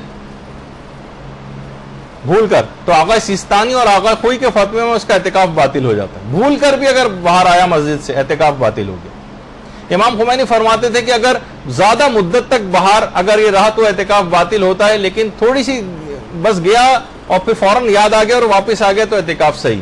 لیکن آقا سیستانی اور آقا خوئی کے فتوے میں بھول کر بھی مسجد سے باہر چلا جائے تو اعتکاف غلط ہو جاتا ہے. اچھا کب مسجد سے باہر جانے کی اجازت ہے؟ تو یا تو کوئی عقلی ضرورت ہو تو مسجد سے باہر جا سکتے ہیں، یا کوئی شرعی ضرورت ہو تو مسجد سے باہر جا سکتے ہیں، یا کوئی عرفی ضرورت ہو تو بھی مسجد سے باہر جا سکتے ہیں. عقلی ضرورت کیا ہے؟ مثلا رفع حاجت کے لیے مسجد سے باہر جانا ہی جانا ہے، وہاں جا سکتے ہیں، اس میں باتھ روم جا سکتے ہیں. شرعی ضرورت ہے. اچھا شرعی ضرورت میں بھی ایک بات اور بیان کر دی جائے کہ عقلی، شرعی اور عرفی ضروریات کے لیے جانے کی اجازت ہے. اچھا اس میں وضو اور غسل آ جاتا ہے، بلکہ پہلے وضو کا مسئلہ بیان کر دیا جائے. اگر وضو مسجد کے اندر ہی کرنا ممکن ہے تو وضو کے لیے بھی باہر مسجد سے نہیں جا سکتے، اگر وضو کرنا مسجد ہی میں ممکن ہے. لیکن یہ اچھا وضو کچھ نہیں، 3 چلوں کے اندر وضو ہو جاتا ہے، مسجد کے اندر بھی ہو سکتا ہے. بہت سی جو جہاں مسائل کو سمجھا جاتا ہے وہاں مسجد کے اندر ہی ٹنکی وغیرہ لگا کے، پائپ لگا کے، کیاری وغیرہ کے اندر پانی نکالنے کا ایک انتظام ہوتا ہے تاکہ لوگ وضو مسجد ہی کے اندر کر لیں. کیونکہ اکثر کراچی کی مساجد کے جو وضو خانے ہیں وہ مسجد کی حدود سے باہر ہیں، تو لہٰذا وہاں وضو کے لیے بھی باہر جانے کی اجازت نہیں ملتی. تو آپ کیونکہ اگر آپ اعتکاف نہیں بھی کریں لیکن گھروں کے جو مرد حضرات ہیں یہ اعتکافوں میں جاتے ہیں تو آپ اکثر ان کو صحیح مسئلہ بتا سکتی ہیں. عام طور پر جس جگہ بھی اعتکاف ہونے جا رہا ہو وہاں پر ایک رات پہلے سارے اعتکاف کے مسئلے بیان کرنے چاہیے، ورنہ کیا ہوتا ہے کہ جب مسائل بیان کرنے والے وہاں بیچ کے دنوں میں اعتکاف کے مسائل بیان کرتے ہیں تو اکثر کا 99.99 افراد کا اعتکاف باطل ہو چکا ہوتا ہے. تو کہتے ہیں ہمیں پہلے سے بتایا نہیں، ہمارا تو پورا دن ضائع ہو گیا، یہ والا اعتکاف باطل، اب نئے سرے سے نیا اعتکاف شروع کرو. جو پورا مسجد کا انتظام تھا وہ بالا ہو جاتا ہے صرف ایک انتظامی غلطی کی وجہ سے. اگر ایک رات پہلے ہی اعتکاف شروع ہونے سے پہلے سارے مسئلے بتا بھی دیکھیے گا کہ کتنے مسئلے اس کے اندر آتے ہیں جن سے اعتکاف باطل ہوتا ہے. تو وضو کا انتظام اگر مسجد ہی میں ممکن ہے تو تو وضو مسجد ہی کے اندر کریں. لیکن مسجد میں لوگوں نے کیچڑ مچائی ہوئی ہے اور پانی اچھال رہے ہیں اور جو جس طریقے سے ہو رہا ہے کلیاں کر رہے ہیں اور ناک سے نک رہے ہیں اور بہت ساری اس طرح کی جو حرکتیں جو بہت سارے افراد وہاں پر کر رہے ہوتے ہیں اور لوگ اس کو مسجد کی توہین شمار کریں تو پھر مسجد سے باہر جانے کی اجازت مل جاتی. اچھا غسل کے لیے اگر بہت سے افراد پہ غسل واجب ہو سکتا ہے، مسجد میں خواتین ہیں اور مخصوص ایام جو ہے وہ آ گئے، اب جو ہے اب تو خیر وہ ہو گئے تو اعتکافی باطل ہو جائے گا تو پھر فوراً نکلیں اور گھر جائیں، لیکن مرد حضرات کے اعتبار سے غسل واجب ہو سکتا ہے. تو امام خمینی فرماتے تھے کہ وہ غسل جو مسجد کے اندر ہو سکتے ہوں نہیں، بلکہ وہ کہتے تھے غسل کے لیے مسجد سے باہر جانے کی اجازت ہے. امام خمینی کے فتوے میں غسل کے لیے مسجد سے باہر جانے کی اجازت ہے. البتہ آقا سیستانی اور آقا خوئی فرماتے ہیں کہ اگر وہ غسل جو مسجدی میں ممکن ہو ان کے لیے باہر نہیں جا سکتے. لیکن بہرحال علماء جو ہمارے خاص طور پر کراچی میں مقامی علماء ہیں وہ یہ فرماتے ہیں کہ اس کو لوگ توہین مسجد شمار کریں گے، لہٰذا یہاں غسل کے لیے بھی مسجد سے باہر جانے کی اجازت مل جائے گی. وضو کے لیے کہاں جائیں تو وہ تو آپ نے سن ہی لیا ابھی کہ وضو کے لیے مسجد سے اگر مسجد ہی میں ممکن ہے تو مسجد کے اندر کریں. مسجد میں اگر توہین لوگ شمار کر رہے ہیں پانی وانی گرانے کی اور یہ سب حرکتیں کی جو اس سے پہلے میں نے بتائی اس کی وجہ سے مسجد کی توہین شمار ہو رہی ہے تو پھر مسجد سے باہر جا سکتے ہیں. اچھا مسجد سے عام طور پر جتنے بھی وضو خانے ہوتے ہیں مساجد کے، یہ تو بہت بہترین وضو خانہ میں نے آپ کو دکھا دیا، لیکن یہ کہ عام طور پر یہ مسجد سے باہر ہوتے ہیں. تو اگر جانے کی اجازت مل بھی رہی ہے بالفرض تو آپ پھر جائیں اور فوراً 2 منٹ کے اندر جو وضو ہوتا ہے وہ کر کے آئیں. اگر ہم وہاں گئے, وہاں کوئی گروپ ڈسکشن چل رہا تھا وضو کرنے کے دوران, جو اکثر وضو خانوں میں ہو رہا ہوتا ہے, ہم نے بھی اپنی رائے دینا شروع کر دی لوگوں سے اور احوال پوچھنے لگے اور سنائیے خیریت سے کیا ہیں, جاننے والے مل گئے, آپ کا اعتکاف باطل ہو جائے گا. صرف قدر ضرورت کے تحت جائیے اور 2 منٹ میں کرتے ہوئے بھاگتے ہوئے دوبارہ مسجد کے اندر آ جائیں. ایک تو یہ. اچھا, ان ضروریات کے لیے کتنی دیر جو ہے وہ مسجد سے باہر رہ سکتے ہیں؟ دیکھیے, آتے جاتے جو لوگ ہیں, مثلا باتھ روم جا رہے ہیں, جیسے رفع حاجت کے لیے جا رہے ہیں, تو رستے میں کھڑے ہو کر کسی سے بات چیت نہیں کر سکتے, ٹائم ضائع نہیں کر سکتے اس طرح سے. اور اگر غسل بھی کرنا ہے تو فقط 2 منٹ والا غسل کر کے آئیں. یہ نہیں کہ وہاں صابن لگا رہے ہیں اور شیمپو لگا رہے ہیں اور خوشبو لگا رہے ہیں اور ڈیوڈرنٹ وغیرہ استعمال کر رہے ہیں, اس میں ٹائم اول تو اس سے تو خوشبو سے اور ہو جائے گا. لیکن اس طرح کی کوئی بھی خوشبودار چیز کا استعمال, اس سے بھی اعتکاف باطل ہو جاتا ہے. لیکن اب بالفرض ہم ایسا انتظام کر کے لے گئے جس میں کوئی خوشبو نہیں بھی تھی, تب بھی صابن وغیرہ لگانا, اس میں ٹائم لگانا, یہ بھی آپ کے اعتکاف کو غلط کر سکتا ہے. تو عام طور پر مساجد کے باتھ روم اس طرح کے تو ہوتے نہیں. ہمارے ہاں جو مساجد کے باتھ روم ہوتے ہیں اس کے اندر تو زیادہ دیر ٹھہرنا ممکن بھی نہیں ہوتا, اور بہت سے تو اگر میں دکھاؤں آپ کو تو آپ حیران و پریشان رہ جائیں, اس طرح کے باتھ رومز وغیرہ بھی ہوتے ہیں. تو وہاں تو یہ عام طور پر یہ لوگ یہ سمجھتے ہیں کہ یہ جو اس طرح کے مقامات ہوتے ہیں, بیت الخلاء میں جتنا بھی گندا کیا جائے, کیونکہ گندگی کرنے کی جگہ ہوتی ہے تو انہوں گندا ہی رکھا جائے, گھر کا یا مساجد کا پارٹ وہ سمجھا ہی نہیں جاتا. تو بہرحال یہ تمام ایسی چیزیں ہیں کہ جو قابل توجہ ہیں, اس پہ بھی توجہ رکھنی چاہیے کہ مسجد رفع حاجت کی جو جگہ ہے اس کو بھی جو صفائی ستھرائی کا خیال ہونا چاہیے. خیر, تو ابھی آپ نے سنا تھا کہ شرعی ضرورت کے تحت مسجد, شرعی ضرورت میں وضو غسل آ جاتا ہے, عرفی ضرورت میں پیشاب و پخانہ وغیرہ رفع حاجت آ جاتی ہے. عرفی ضرورت کے تحت بھی جا سکتے ہیں, مثلا مسجد سے باہر جا رہے ہیں کوئی گواہی دینے کے لیے, اب کوئی شخص پھنسا ہوا ہے, ہمیں کورٹ جانا ہے, گواہی دینی ہے اس کی, یا مثلا تشیع جنازہ ہے, اس میں بھی اکثر علماء نے اس کو عرفی ضرورت قرار دیا ہے. یا کسی شخص کا باپ بالکل مرنے والا ہے, اس کی عیادت کے لیے مثلا جانا ہے, کوئی ایسا قریبی رشتہ دار, تو اس کی عیادت کے لیے جا سکتے ہیں. تو بہرحال مریض کی عیادت کے لیے جانے کی بھی بہت سے علماء اجازت دے دیتے ہیں.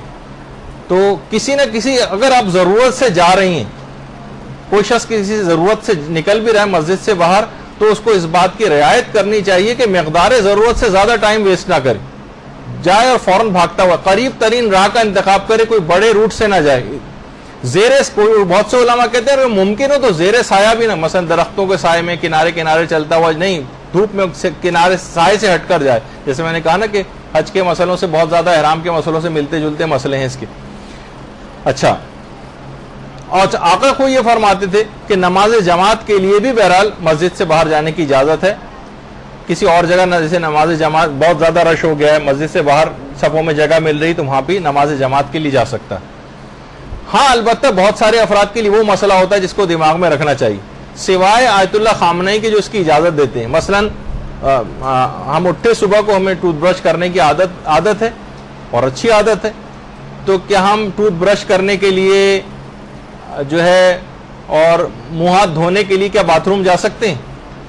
تو آقا خامنئی تو فرماتے ہیں جا سکتے ہیں, لیکن آقا خوئی, آقا سیستانی وغیرہ کے نزدیک ان کے ہاں اس بات کی اجازت نہیں ہے کہ آپ ٹوتھ پیسٹ وغیرہ کرنے کے لیے جو ہے وہ وہاں اس کے لیے باتھ روم جائیں.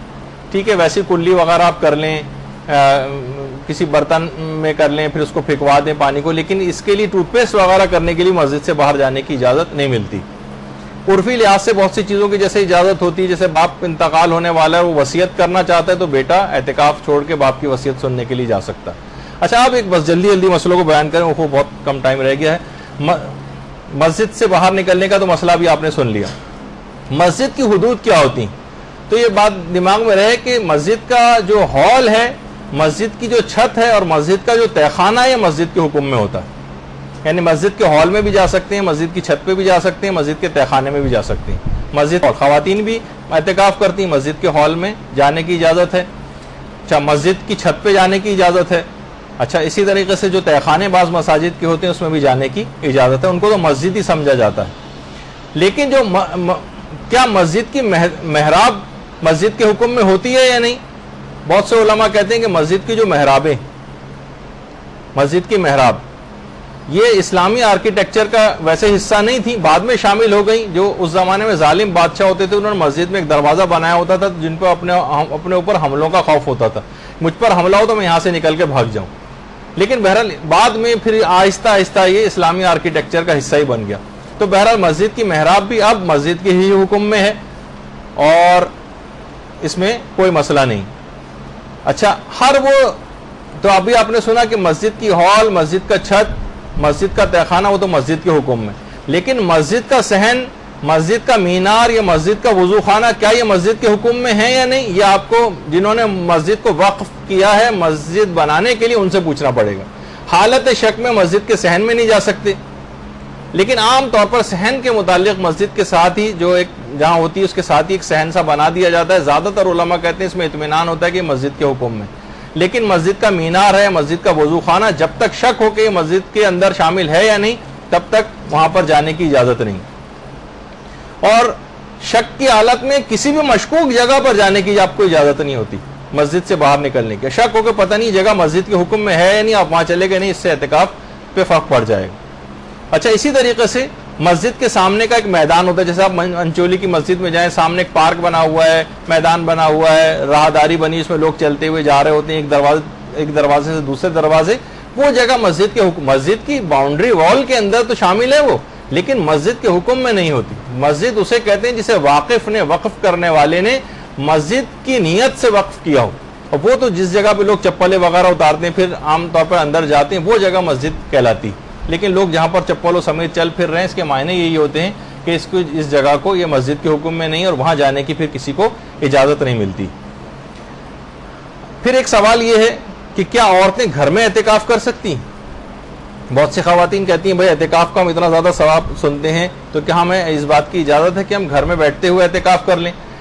تو سارے مجتہدین کہتے ہیں کہ نہیں، اعتکاف گھر میں نہیں ہو سکتا، عورتوں کا مسجد ہی میں ہوگا، سوائے آیت اللہ خامنئی کے. وہ یہ فرماتے ہیں کہ رجا کی نیت سے عورتیں اپنے گھر میں بھی اعتکاف کر سکتی ہیں، لیکن بقصد رجا.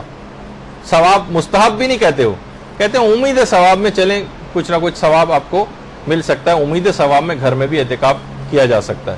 لیکن باقی سارے علماء کہتے ہیں کہ فقط جامع مسجد میں اعتکاف صحیح ہے اور ان 4 مساجد میں جس سے پہلے آپ نے سنا.